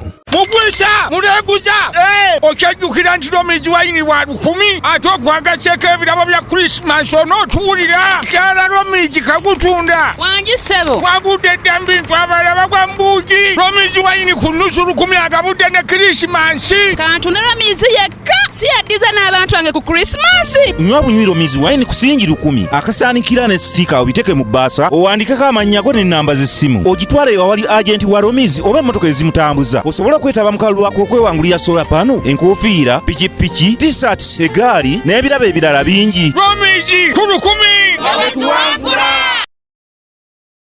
Saturday nga 14 Oktoba amawe mugenda kurendongo Deviru Taro izini mbarara live Munarongo album launch extra Oyor Taro ojakura mbarara university in shirinzo mtwaro kumwe emitwaro ebiri na tebro za mtwaro 5 muje muriendongo ensiaka baba endongo ya style endongo ganda kukusikuroji hure. This is Rutaro a new modro Saturday 14 Oktoba mbarara university in ejakwato muri haya murete yani bya nyamate echana chirange nyana next time rachona na chirubatanga chirikurubatira hamtima Rutaro mwana wanyita Yuagida Buganda kombucha drink Sanyuka TV Afro Mobile SPC Join Millers Bukade TV Rose Foam Mattress Ne Asante Tangawizi Tea. Water, please. Can I pay with Momo? No. Ha. Hey, can I pay with Momo? Ha. Here's our merchant. Oh, very good. 7 mega? 20. Can I pay with Momo? Unfortunately, no. Ha. Baby, let's go. When paying with MTN Momo comes with more benefits for everyone, it just doesn't make sense not to have it. Hello, I've come for it. Can I pay with Momo? Yes, you can. Pay or shop with MTN Momo and get cashback every week. It's free of charge. Use the Momo app or dial *165*3#.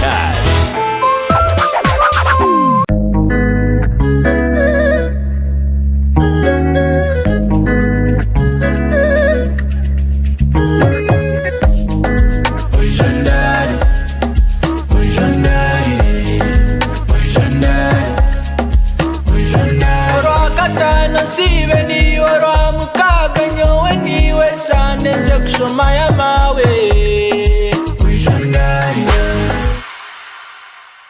konga shunze kanibo chira kweshongora totera yo kamu ichenda ngonywe kabiriti ichenda ngonywe kabiriti wamara kunywa kabiriti nuhurira waba kurungi amagara gona waba kabiriti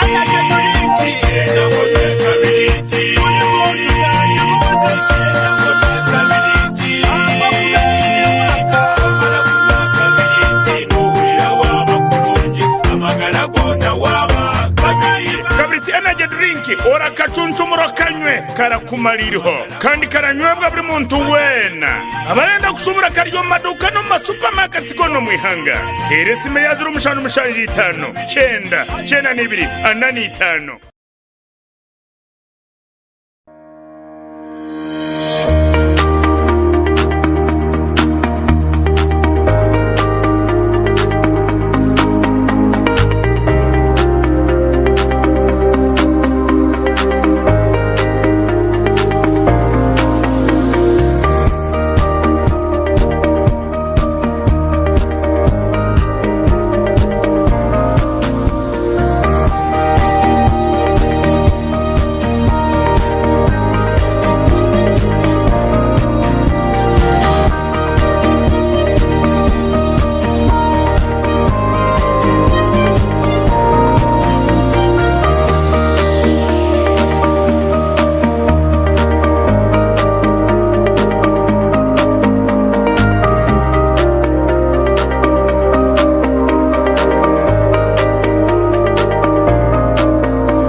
olususu lw'omwana wange lwetaaga endabirira eyeesigika. Kyenva mmunaaza kyogero vitamin E soap ate ne mmusiiga kyogero vitamin E pink jelly okusobola okukuuma olususu lwe nga lulamu. Omwana wange n'anyirira ne yeeyagala n'abeera musanyufu buli kaseera. Ate ne famire yange nayo tukozesa kyogero products. Y'ensonga lwaki tunyirira. Abazadde tukozesa kyogero products omuli cocoa butter jelly and soap, aloe vera jelly and soap ne non-perfumed jelly. Clean your skin ng'okozesa kyogero products. Asangibwa mu maduuka ne supermarkets okwetooloola eggwanga lyonna.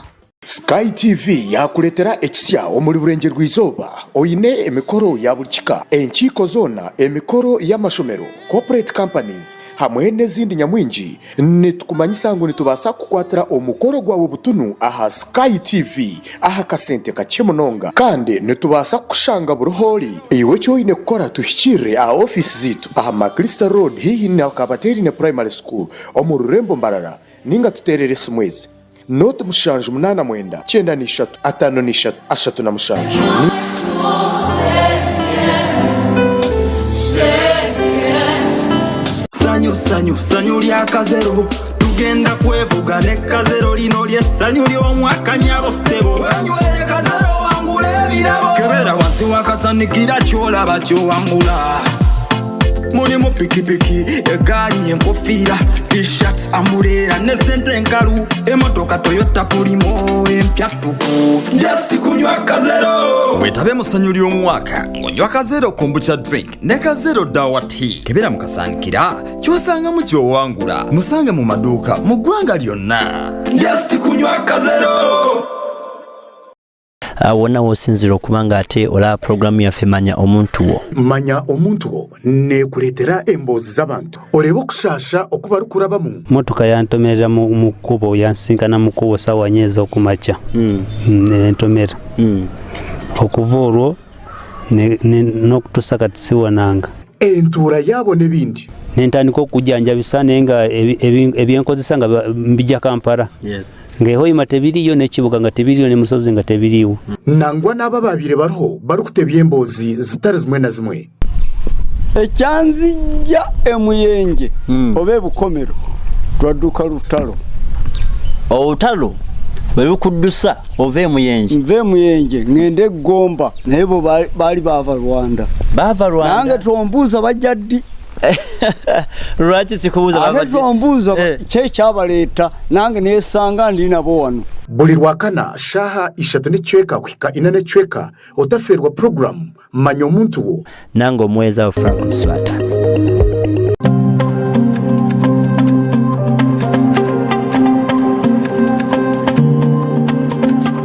Buli lwakabiri shaha 3:4 kuhika 4:4 z'omukiro otaferwa programu omuhingi n'omuliisa aha Sky TV. Kwega abahingi okega abakugu nangwa tukakopa nari abo bantu ababasize kuraba omu business age bari kutwegesa kimwe 2-3 okutwakubasa kutunga entasya omu byobuhingi n'obulisa obwe turi kurabira omu mataka gitu make rero tyo tukabasa kutunga entasya nyamurungi obwe program age neza kubone kukibwaho nyowe kanwa Kagamba Edmond principal farmer omuhingi atarukwata mu itaka.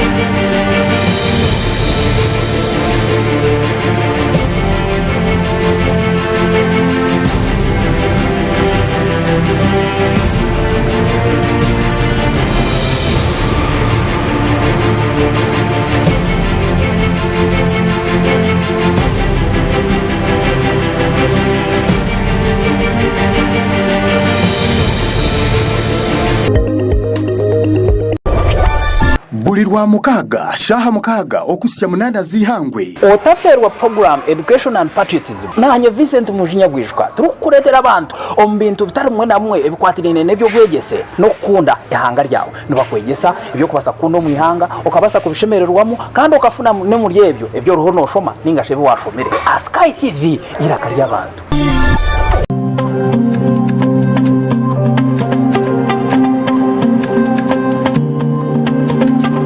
Program program Party Time aha Sky TV na nyamwereza wawe aine nina bursande kwihashaha mushanju kwisashaha 10 zo mwabazyo niyo program yaraberebera birungi byonka emikoro mirungi decoration zensia gown zensia makeup zensia byona noza kwa ushanga aha Sky TV neshanga ma Crystal Road omurembo orwambara aha henyine no kubasa kutungira iwo kwenda kureta emikoro yawe kwenda kureta byona no basa kubitereta ntubyoreka Sky TV shanje all media platforms Twitter, Instagram, YouTube, TikTok byona no banochanga tamu Sky TV UG official no banotunga je buterevu aha aho shitame henyini nanyo muhereza wawe aine nina omushiki wanyu.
Sky TV irakari abantu ninkwakira munywani wanje umurebe wa Sky kandi ningusima ahabwa kasheshaka izoberi necero chikuru kandi mu side y'abashomesa International World Teachers Day nyenda kusima batahi banje namnonga shomesa kandi nawe warjiro musidio zo arugamba habwatirire n'abashomesa kizoba ryabo ukuri tekwa kugumizamu tuganira abashomesa umunsi yona abashomesa mu Uganda abashomesa umwishomero abo kuba umushomesa n'ikintu kikuru munonga abashomesa nintegateka nibakira abandi abo kuba nubashomise abasha nubashomise baroya nubashomise abasirikari nubashomise nubahinduirensi kuko mwe no shanga abashomesa contribution yabo ubundi etavaliwingwa kuko eshemerire ubundi ushanga abashomesa batatwazwa kuko bashemerire kunka abashomesa nubatireho ensi kandi twenda kusima emirimo yabo ambuye ninyenda kusima abashomesa banje abanshomise mu mashomero mingi gataragamwe na gamwe abanshomise mu primaries mu secondary mu university mu college mwena nimbasima kandi nimbakursia abachiroho and those departed nimbashabira echumuro chirungi owarhanga. Today the theme shall be the teachers we need for education we want, the global imperative to reverse the teachers shortage. The teachers we need, the education we want.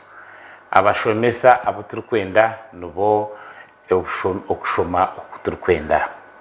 Tubasa gukora tuta kureba ngo twihaho ibara ry'abashomesa umunsi so ntakugenda tuganira enshongejo here and there nagira umugisha mukasheshaka kandi kutayayisa umwe umbakugu umbashomesa ba mu mutawunomu kandi or senior education officer nakwakira yanjurire abantu abakureba kandi tukomeze baramutebekanisa kandi nashemerwa kuba umwanya ugu amazina nabanyita Ezra Twahirwe Senior Education Officer ahubwambara City kandi tuje mu studio mu ku celebrating n'abashomesa ahabwiciro cyabo abo kwa bashomesa n'abantu bamana umunonga abantu bakuru umunonga mu ihanga ryitu kandi no munsi yitu ya Uganda mwe nishaba bahurikiriza kandi nabo kutureba babase kututega amatu kandi babase kuwakingaje rero tubase kugamba ahashonga y'abashomesa no kucelebratinga nabo icoro cyabo bebariseho kebari munonga omwami Atwahirwe Ezra kandi Senior Education Officer ahabwambara City iwe umurebi uburyo ko uri na ureba Sky TV aho uri kugirebera hona mu Uganda and across the globe ngenda kushaba ngo izobere ugire umushomesa kuko muri hiyo genda umusime kuko ine cyo kumuhereza ugenda cyo muhereze kuko buri yo kumushabira ugenda umushabire ahabo kuba abashomesa n'abantu bakora umunonga umuntu wakutandikira akavuga ati ikintu kimanyiseki ikintu kimanyiseki ikintu gikorwa kiti ikintu gikorwa kiti ngweno n'ikintu gikuru education we need the teachers we want the education we want no teachers we need education we want the global imperative to reverse the teachers shortage abashomesa umusiyono mu nobabura statistics kurga UNESCO na no mu International Labour Organization nzoreka ngo twine abantu abinji abakuzarwa abantu abakuzarwa n'abantu binji kandi binji munonga buri mwaka ntusi abantu 1 miliyoni igana makumyana buri mwaka abantu abakuzarwa mbwenu abantu bazarwa aha miliyoni igana makumyana mbwenu tushimbe kuba twine abashomesa bakwingana ki aha abantu miliyoni igana makumyana abakuzarwa buri mwaka umunsi no imagininga bana bazarwa miliyoni igana makumyana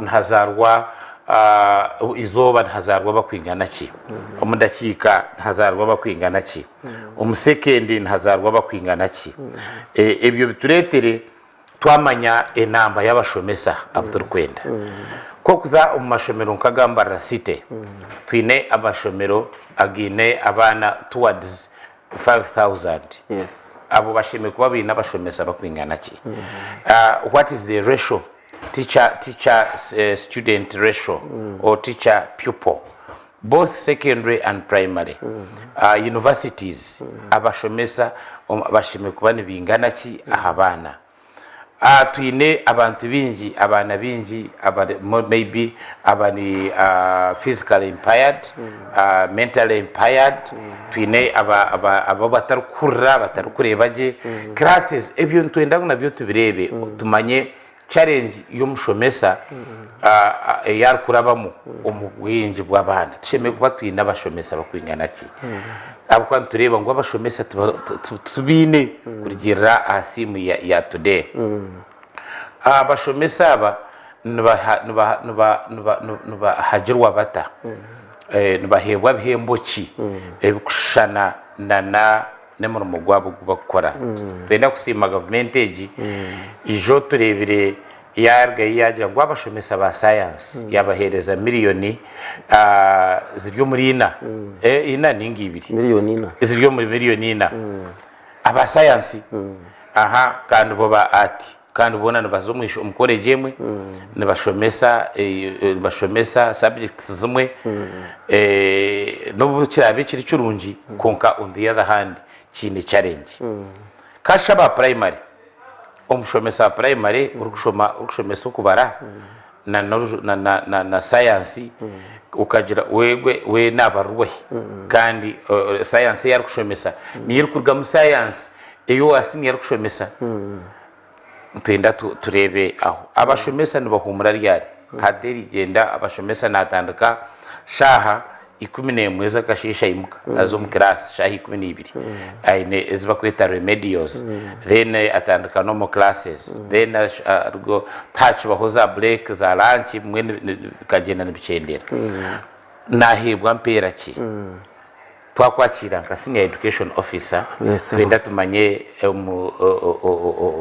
umuramwogo the teacher we want the teacher we need the education we want the recourse the global recourse to curb shortage of teachers twakwakira we bari umutebekanisa kandi enshonga wazitebekanisa kurungi kandi nkasimu okuwa ihereza abo kutureba kandi ngo kwe settingirwe y'umwaka ogu the teacher we need for the education we want tukagira ubwegese burunje buturukwenda tutine bagira ki tutine bashomesa mbwenu tushime kuba tugira abashomesa rero bakakora eki turukwenda tukabasa kufuna ubwegese obuturukwenda mbwenu abashomesa aba abiturugamba herizo bakanda abituruku celebrating nabo bino mwoga muhango munonga gwo gukora konka no bayino bakora umwogogwe abamwe tubabasize ko appreciatinga umurumo gwo bari kugera ki gwo bari gukora mbenu nanye natangazeho abo kutureba aha Sky TV kugira ngo no buturabitara bashomesa turi yabazire turi abakuza abana twine emyoga eyitushemiye kuba ntukora kubasa kuretera twata umuhimbo ombashomesa abo kushomesa abana bitu abo kuba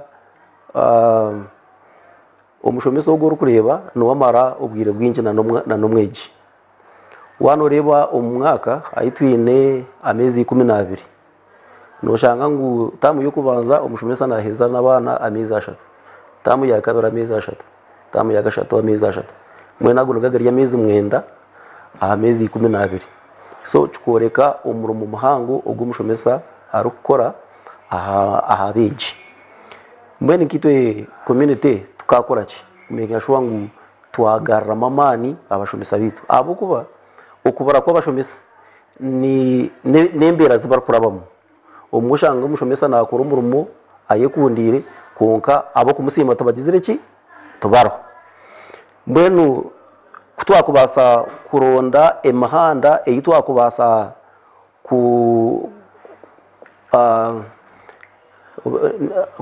kubasa kumotivatinga mu abashomesa bitu ningashi kubateka mu muhimbo nicyo basa kuretera abashomesa bitu bagumu mu mashomero barebera abana bitu kandi babasa kubakora icyo barukwenda rero amuherwa byona tubasa kwiya mu bwegise obuturukwenda abo kwatwe nandicyumanya ngo umushomesa is a source of inspiration and wisdom umwara nayija atine cyaro kumanya umushomesa muzaho abasa kumuguruminga amwihamu umuntu w'umugasho nko kuwagamba no shanga ngo tiene omuntu munsomo utararabira umungaro zo mushomesa kabe presidenti kabe minister kabe abamaharu wanogamba everybody natekwa koraba umungaro zo mushomesa mwe no guno rengo n'umurumo muhango ubwo abashomesa barakora kubasa kushepinga ihanga ryitwiri wawagambira hoti umushomesa ashimikwa nana rebera abayijiboro kwingana ki abo kuba nawo umushomesa kushanga ngo yahendwa munonga abo kuba yabaye nabana bingi njanje mayisanga efficiency yena yo ne reducing kunka nsima Ministry of Education aba basize kutekaho engenderwaho umushomesa ashimikwa kuba na rebera abana bo kwingana ki mweno mu mateka umushomesa ashimikwa na rebera abana 5 na 3 umukarasi baringa abana 5 na 3 tushimikwa nturundo ndijo umushomesa ondijo hata ico njwana kiretera umushomesa kubasa kugenda aka researchinga ibyari kuza kushomesa akagira ubwire kandi nanayazo umukarasi abana bakabahereza ubwire oburukumara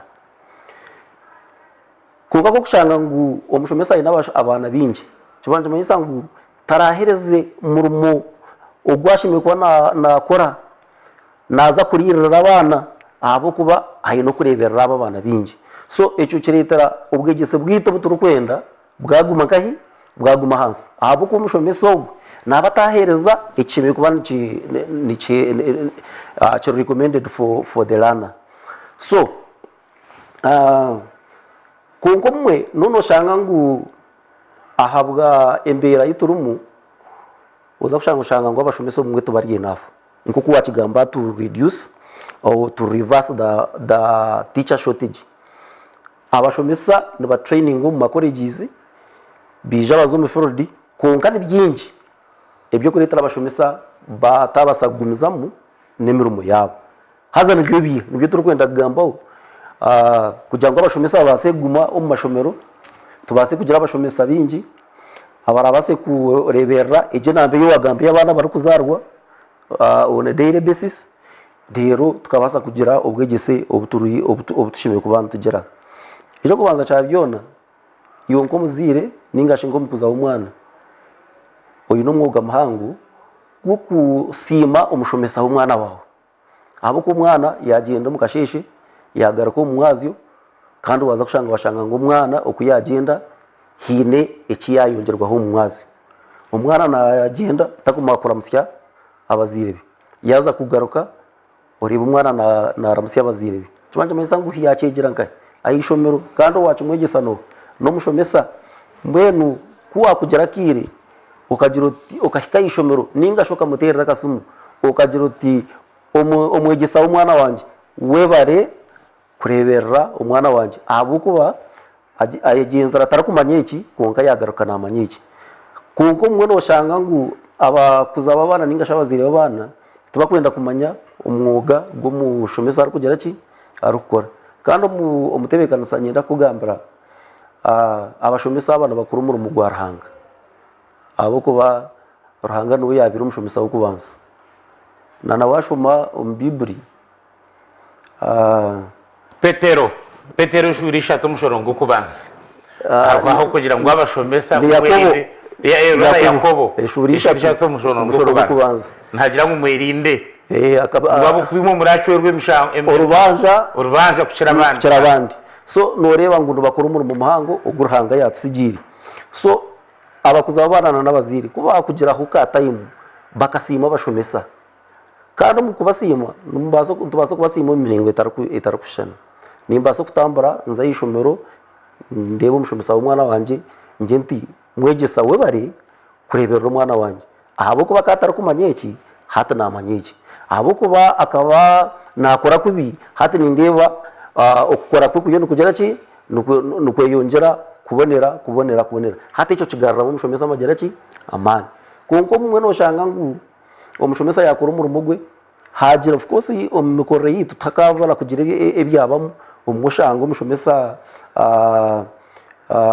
yahireza testi for example ninga shik exam umwana ati yagikoraje hata umuzire aija ayinekene gakingi achura umushomesa hata umushomesa nawe aba demoralized none ugira ngo nazagaraka kureberera umwana wawe ncyakare abo kuba wagira ki wa demoralizing so ubwo no muringo gumuko kubanza gukugira uti thank you teacher abo kureberera umwana wanje kandi abakubasa kubana bibasa nibabaso kwirizana na bwa gifts ahubwo nacyo nikikiriza bwe mweshu wandetera nkaka saati ngaka utuwe bari kushomesa umwana wanje ayihereyo idara ryo kubanza nanyitingaruka mamani haza twantukorebyo kiretera abashomesa bitu bagumana bakunda umurumo gwabo kandi nabo bongera mamani kugira ngo umurumo babase kugira ki kugushemeza kuko ibyo kuvuga batabireho hata mwe aba communities ningashabazire n'abakuza abana nabagira ngo kusiba umushomesa na government ne mushashura umushara amuhero gukwezi nafuna umugira ki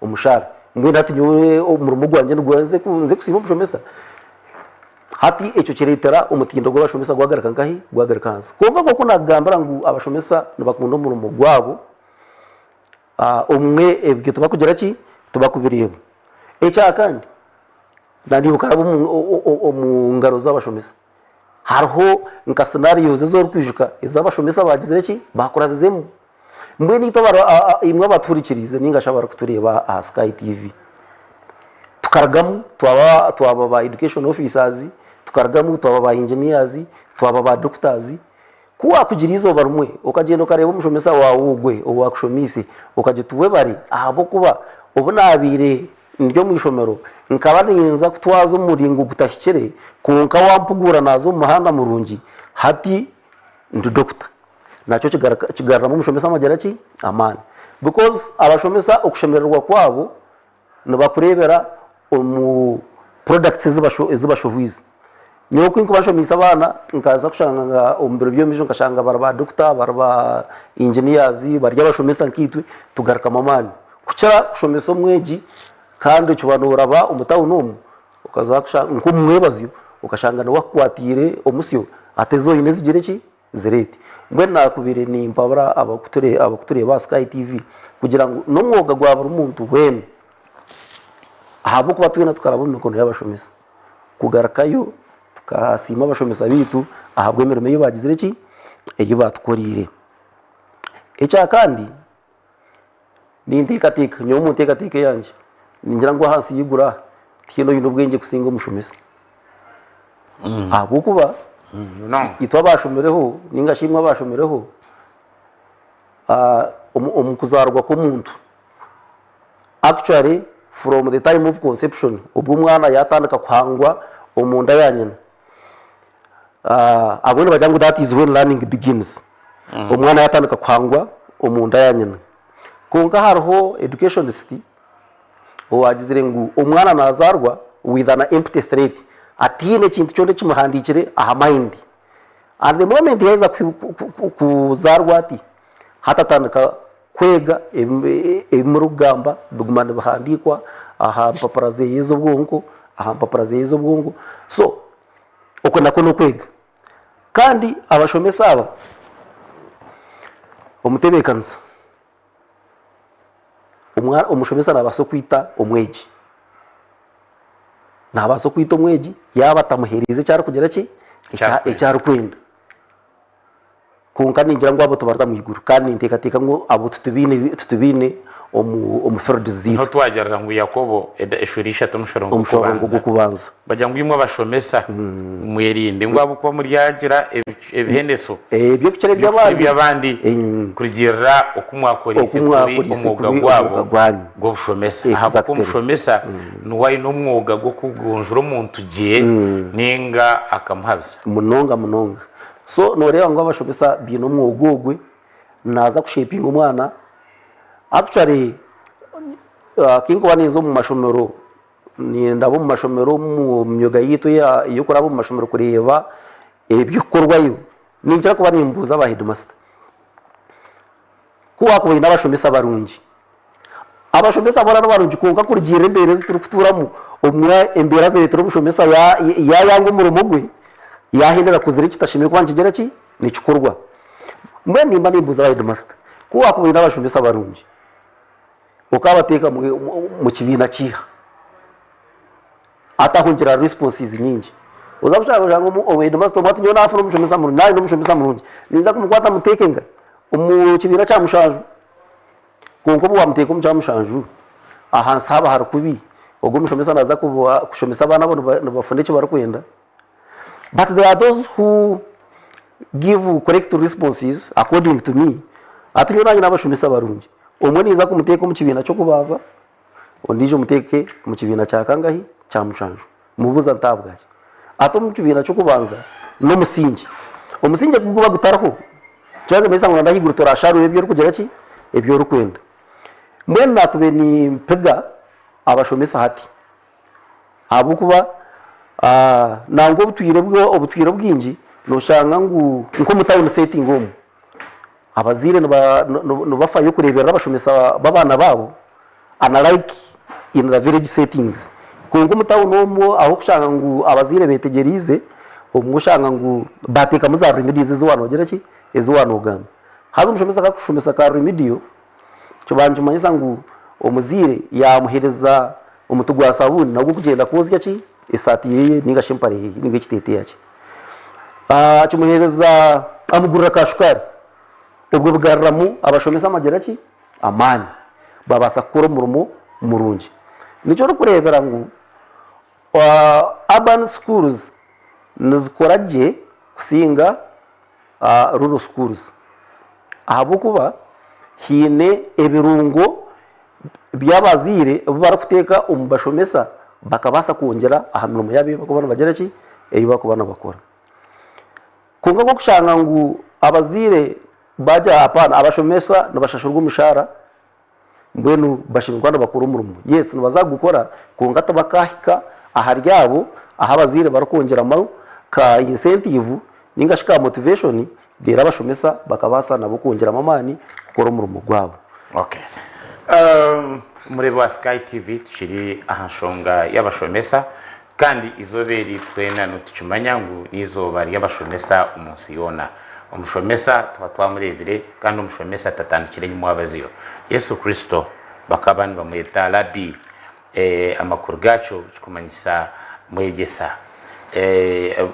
mwegesa so umushomesa narugira kimwe inyuma munonga tukareba abashomesa abizire n'abashomesa abantu biringwe tari yemwe nemwe bakushomesa ibiragiro bakushomesa n'emitwarize y'abantu turiyo tureba umushomesa oweri izoba uwambwenu natwaza bwata kandi si mwitu negera ngo umushomesa murungi uturukwenda nubwe bwegese butushemeye kutunga kuturagire abashomesa babi kibanki manyisa ngo tugira ubwegese bubi turagira abashomesa barungi tugira tumanya ngo turagira ubwegese burungi kandi ubwegese bwihanga niryo ihanga ikirukurgamo konka kugira aha global statistics ezihirwe aba International Labour Organization nuboreka ngo abashomesa nabake umunsi yona kugira abana ukubari namnonga umuciceka icya Africa abashomesa ba Africa nibake munonga twenda kuganiraho nabuke na nenshonganke ezi ahabwenshi abashomesa tukuteka ngo bake kandi ne ahabwenshi bari bake mu Africa namnonga nko musite tinkumanya umusito umuntu bura abashomesa bangaye for example umunbara district ntabara yo bangaye Rwampara ntabara yo bangaye Uganda ne burwa abashomesa bangaye in relation wano tugira ngo teacher student ratio bashime kuba bari abantu 5 na bashatu kunkanoza kushangushango mu harimo class zirimo abana 200 iklasi imukane shomesa bwa ubwo mushomesa tureba statistics nzitoreka ngo abashomesa agati ya 800 na 500 nubafa buri mwaka ahamagati ya 800 nambwe no mwaka ogu kugira aha UNATU kitongore ikikuko iki organization y'abashomesa nibatugira ngo ibiro 30 ibyo kwezo bebasya abashomesa bishatu abirnamwenda so meaning that umwaka gwaza kwa hona binane bahika so abashomesa abo nibitwa ki tureba hariho enshonge zindi nka ukugwiraro abashomesa ndakira kugwiraro mental health problems nizibazaho bari mubingi then tureba tugenze twareba umwaka ogu na no mwaka oguhire abashomesa bingi nibahandika kushaba ari retirement bona nibargo mu mashomero nitekateke icyo nekizibu namwe ndebera bamwe ministry ya neya public service negira ngo mwe nyabaramwe mureke mbe murekire abashomesa nibirukana bagenda twarigiro mu covid tukareba abashomesa babe bagire kuvuga boda bagire kutera matafari abagiro mu maduka abagiroko bakagumayo tubaragarikire kuza kushomesa tureba za colleges ezimwe za primary teacher colleges zirugireho so what is the problem nabana bukuza kushaba kushoma ubushomesa mu university nabake kukira abakuza kushoma ibindi so naniyenda nabwe tugaruke tuganire ahanshongezo iwe nka mukuru w'abashomesa rukubareberera noreba ngwejo ukubura kw'abashomesa kuza kwahukuta kandi tubasa gukora kinkihanga na nitwa bakureba we bari munonga abamutebekanisa hato umuntu we tokamuzi barakugenda abo kuba ahari kureba ngo nabasoganyirwa mu munonga nayirukanga nagera ki nagenda konga ni insima His Excellency the President abo kuba wagarra enyuma amisho noreba umushomesa akanashashurwa ku kimunonga ubwira ubwabe no shoma muri nko primary kuba kuteka ya misho noza kushanga ngo umushomesa akanashashurwa nkashiringa kashanju konka government age ibasize gumana ireba aharu welfare yo mugera ki yo mushomesa yagumana yongeraho hata iturugambra umushomesa akachena atunge mtwarana na mwenda nubuza rabezi kirinje konka wareba iturigire na nayitu yontu gera ki nayitu yontuza over recent wawagambra kigambo cha science teachers abashomesa ba science ningashabigisa ba science bakabongere sente to a tune of 4 million to enhance the teaching of sciences in the country. There are very many researches that are being conducted. Kureva some subjects see how are they being performed. Abukuba we need to embrace the digital world technology. We are going technology and therefore tushimye kuba tureba abana bitu ngwaba babasa ku embracing search right away from the start. Kunka chikareta mu muhondano umubashomisa gwabo kuba twena ntushoma mu university emwe omwe tushashora tuition erukushana ntuzo mu staff room emwe and actually chikareta mu imbaganusa ahagati ya staff mashomero konka koko banohora from the ministry bajangu kongeza imishara kwa yabashomesa. It is planned in a phased manner. We have that hope kugira ngo no bareba heriza abasanzi konkana naba arts nabo with time nabaza kugera ki nabaza kuba catering konka cyo kikareta musamu kind of imbalance and we are trying our best to make sure that those art teachers nabo bakora umurimo gwabo ukushimirwa n'ukorwa rero bwire ko barahikina na government yabatekatekaho tubase kutamburaje tukagenda mu misho wagamba kintu cyabashomesa okufa munonga abashomesa nabafa abashomesa nabarga profession nyenda kubanza ahacha okuruga profession nabashaba ari retirement abamwe nabwo tabakushaba ari retirement nababusconding warebe cyo kumufavoringa ajya hariyo naza gukora business nanka mwene kandi nakore business ibyo kuza procedure yo kushaba ari retirement ibyo abigira ki abarga ayirukanga agenda kandi nango bamwe baba successful kandi bamwe bakikayo brema bagaraka bina bagire ki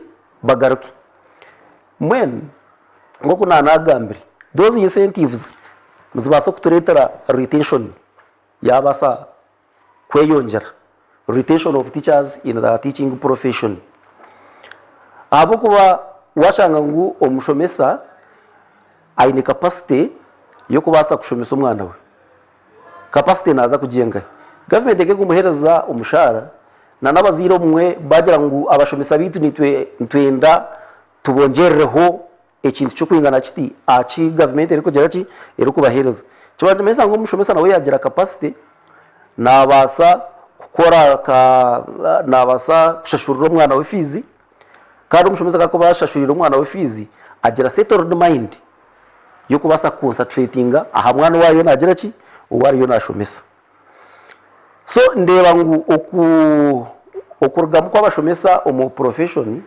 nabwo birye bintu byinje munonga icyo kubanza icyo niza kubanza nchatributingire abashomesa kungo kucyo batributingire abashomesa nayo nembera kejo eyo kushanga entire umushomesa na dependinga ahasarari kunga ine byinje byakwenda kugera ki byakwenda gukora hatoza kushanga ngo umushomesa yagenda yarya roni yaza umusentenari yarya roni yaza umustanbic yarya roni yaza umufinga yarya roni yaza umupuratanam yarya ki yarya roni hata muhergo kwezi akashara ku government eri kumuhereza oza kushanga ngo roni zona zaka sweeping akagira ki kaho hata umushomesa ushanga ngo tine chaine neki na chumwe now hata icyo nkiretera umushomesa yaba demoralized abuko nareba okushomesa hatukuru muki kuna kwenda kugarra hinyuma kace tingumanya obwirobwe aha abantu baye bahingira imizi ahingira umuzi amuherwa umuzi bamuhereza ikitoke aza kurisekaye kongo muboshanga ngo yagenda yashabe ikitoke bacumuhereza atakagizereke atakakozere muzi mbwe no jabo naza kuba kine gati zo kwija korora umuzogwe gati zaza zitagizereke nibaza tano so abashomesa nabo baryo ko aburi kutureba kana nabaturikirize nakubere nimba habara kugira ngo tureke kuba ambitious tukagenda tukarya rona hariya apana tugenda mu banki yemwe urgiye yo karoni kuko urye karoni bashara hafu yo mushara bakusigiraho hazize izuwa ihayo karoni genda uzikorese icyo shimye kwa nozi cyaki nuzikoresa icyo beneficial nubazo kugenda guritaka nubazo kugenda guri ka proti nubazo kugenda guri tugirise nayo ebase kongerera aha income kwa kushanga ngo yaza hariya amuherwa gukwezi aha account tine cyagera ki tine kiza hata nabo ba demoralized nabo rukurabo barukwirukanga bakaragangahi profession bakaza kore bindi abo kuba tubakiriye bamuvariyo abo kwesinte bakazirya kare so multiple loans nazo ziretara abashomesa birukanga baragangahi profession abo nabo batakine cyo kugera ki cyo kwebisaho akuja ngo isente aba banka n'abantu bagira ki n'abana bazitwara so abashomesa abaturikirize nakube ni mbahabara ngo tubase kuba culturative wagamba ache okutabuka umutwe manye bintu kubikuba byinji wateka tekeki finally ubwo nko bugira ki bwanjuka ushanga ngo warga umuyuwa normal state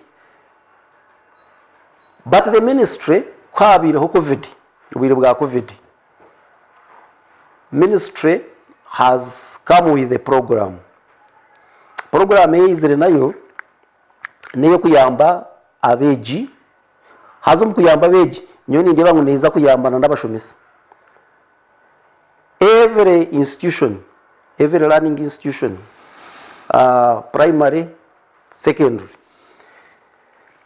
ministry ikashoza sachura yo kugira ngo omu week hagire mu 1 hour to talk about mental health to the learners or to the students. And who are the people to talk about the mental health? They are the what? The teachers. Which means umushomesa azakuzagamba ninga shukwereza tips about mental health ibyo kuretera ubwunku bwateka ku final bwarwa normal functioning nawe upright nawe nanayishomesa. So ndeba ngo that one is a very good initiative irize kuyamba abegisa bitu kandi kagareka kayamba n'abana bitu. Kandi mu gihe cyo none ushanga ngo umushomesa kakumanya umwana hata ijamanyana n'umugira ki na n'umuziri yashanga umwana yindi ikizubu amanyana na n'umugira ki na n'umuziri haze cyo kiretera gap erya hamuzire na n'umushomesa nayo yaho abo kwato muzire yashikaki yashika umushomesa. In so doing umushomesa ya appreciating rara muzira ya appreciating umushomesa garaka mu mani akunda umurumo gwe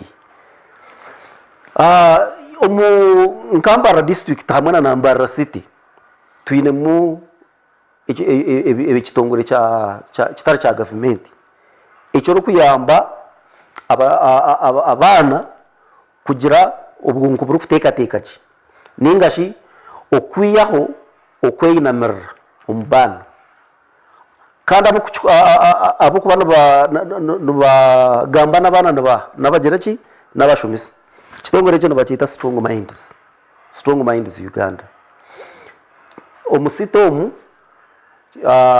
kiri mu mashomerana nugo kitandikire nago kandi cyagumana cyane roringa mpara kiri mu Katete primary kiri Nyakayojo kirwarire then kiri na Katebi mu district cyasya amashomero 12 kandi umusitomu nchigaka kigendana ahead kirebana no those adolescents abarigiro mu ishomero konka baryokwe baryo mu communities nabo kushanga bine bizubu konka ngenda concentrating acha amashomero abo kuba nugumara mu gwita hato mushomesa ka kwegisabwa ibyo kureta okweyinamira na nabashomesa manje kweyinamira nabo kurumu umbashomesa ka kweza kweyinamira ebizo byaba byingi byabara answers nuko kuruga mu profession nuko kutabaka umutwe kandi kuba kwara batabaka umutwe nabarga mu profession cyanje mayisangu umuhendo gw'abashomesa gwakendera kunka kuba kubashomesa ibyo kureta ukweyinamerera ubutabirwa je kubwonko nabo ntibanci bahwera nkabagira ki nkabashomesa babasa kugira those life skills ezakubasa kubaretera baguma normal state of the mind then bakabasa kurebera abana bitu kandi nabo bakabasa guma mu mashomero okushomesa kabasa gumizamu kandi ukagumizamu umuringo guturu kugira ki uguturu kwenda ibari munonga mwami Ezra kandi ori inspector senior inspector of schools senior education officer muri rembo rwambarara kandi ahabwa kwihayo je abashomesa mbwenu nkiwe turiko nutsa kwendera ukabiri no yenda ngo government yo kureba gaps ezroho kugira ahamuramwa ninga ahamutwe bigambo bya bizoberge eri ebironzerwe ikitongore cyensi yona UNESCO and NARO ILO the International Labour Organization ku celebratinga abashomesa which gaps izuru kureba nzetengwa kuba field abuko muramwana kugira ngo the teachers we need the education we want recourse to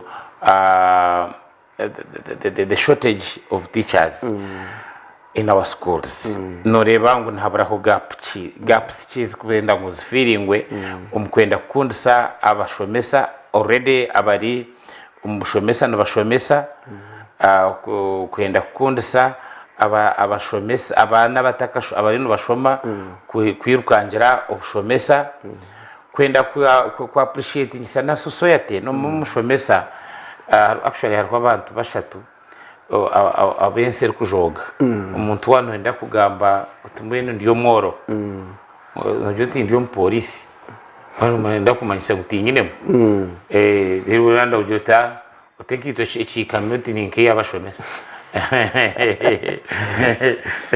so what no yetenga no reba ngo harimo gaps ki society yitu tu kwenda kwenhansinga abashomesa kukunda then tukabona the education we want.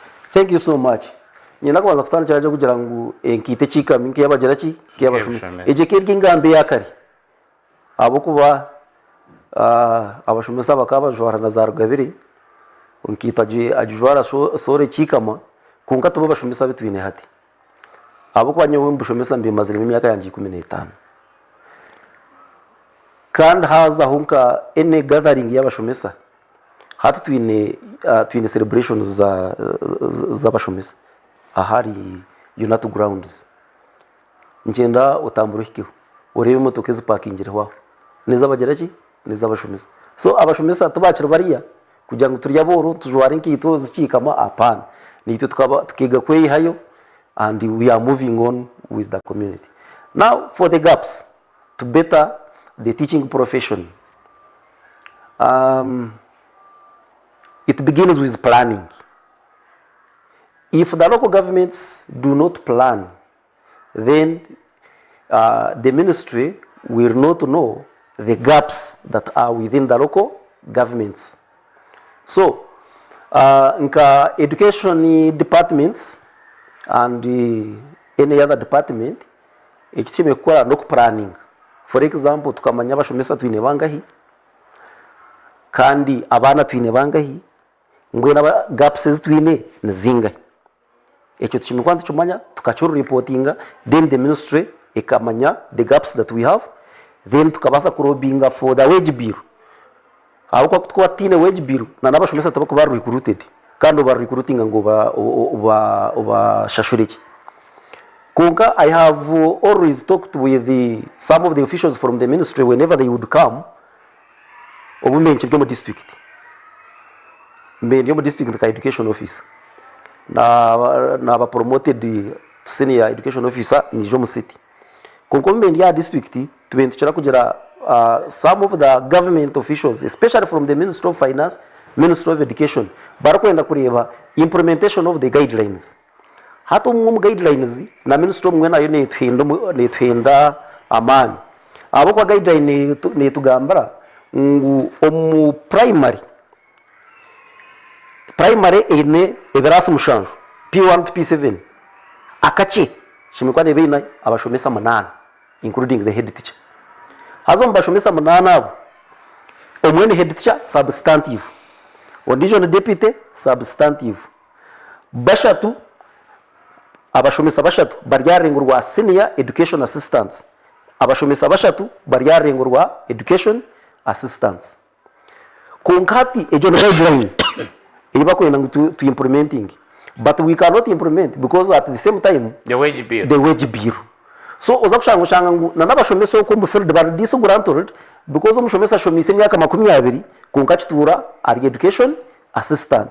So ko nyango izo guidelines no batwereza wage bill umushomesa achishomesa then akaba promoted akaba senior akaba promoted akaba deputy hate cyo chikayongera mararo yabashomesa babasa guma profession kunko mushomeza kakuzaho yasyarara yaguma ari education assistant ashomise myaka 20 ayo naza kusimya myaka nkaga kuhumura akiri education assistant nacho mumwikiretaramu obuchumbagizi. So if those guidelines can be empowered with the wage bill and we recruit as per the guidelines, then we can increase the morale of teachers, and then the teachers are retained, and then we will get the education that we need. Education want. Yeah. Ana nikushabango siure abareba Sky. Abareba Sky mwe bari kutureba kandi kutukurikiriza kandi koko nanagambira amazina atirwezera senior education officer ahabwambara city nabasimwa ahabwo kutureba no kuturikiriza kandi nishaba ngo batujoining ari ahari unit grounds tugende tuze ku celebrating na nabashomesa rero abazira baryoko itwitu ntubasa celebrating na nabashomesa bitu ayishomero nango no bwako butarahati nkanyichakari no basokushikaye ujyo tubebare na nabine bwa gifts batware baje ngu celebrating nimwe rero abashomesa abasegarika mamani bakora umurumo ogurusheme kukorwa tubase kugira ogwigiso buturukwenda webare munonga mwana wanje muri wa Sky TV aho ruhona ngenda kongera kusima kandi ni kushaba nko twatwikiriza inagende usegire umushomesa wawe owakushomise orukurira ngo ine ubuzari na bw'amani umushomesa we nakunka at least hine or kureba ngo akakora echamani ya ko ine mchembi tubakubinga yakurwanaho bundo ko ine cyo tawabe utarikumanya yakufaho munonga bundi akakora tazahi and there ubundi hine ukuyabire ebintu bye urakwata ubundi hine echo mushomesa ogo genda umugire akuwa msimisa ninga kuko msimira umushabire ninga ugire iki wahandika amushomesa wawe, but make sure you do something for teachers today ahabukuba intwe abashomesa barungi nwe bwegese burungi obuturukwenda umahanga gitu. Sky TV neza gumzamu na ibindi kandi nyichakare tugaruka aha na program kabutosha basigarandi akoraje Edwin. Sky TV irakari abantu.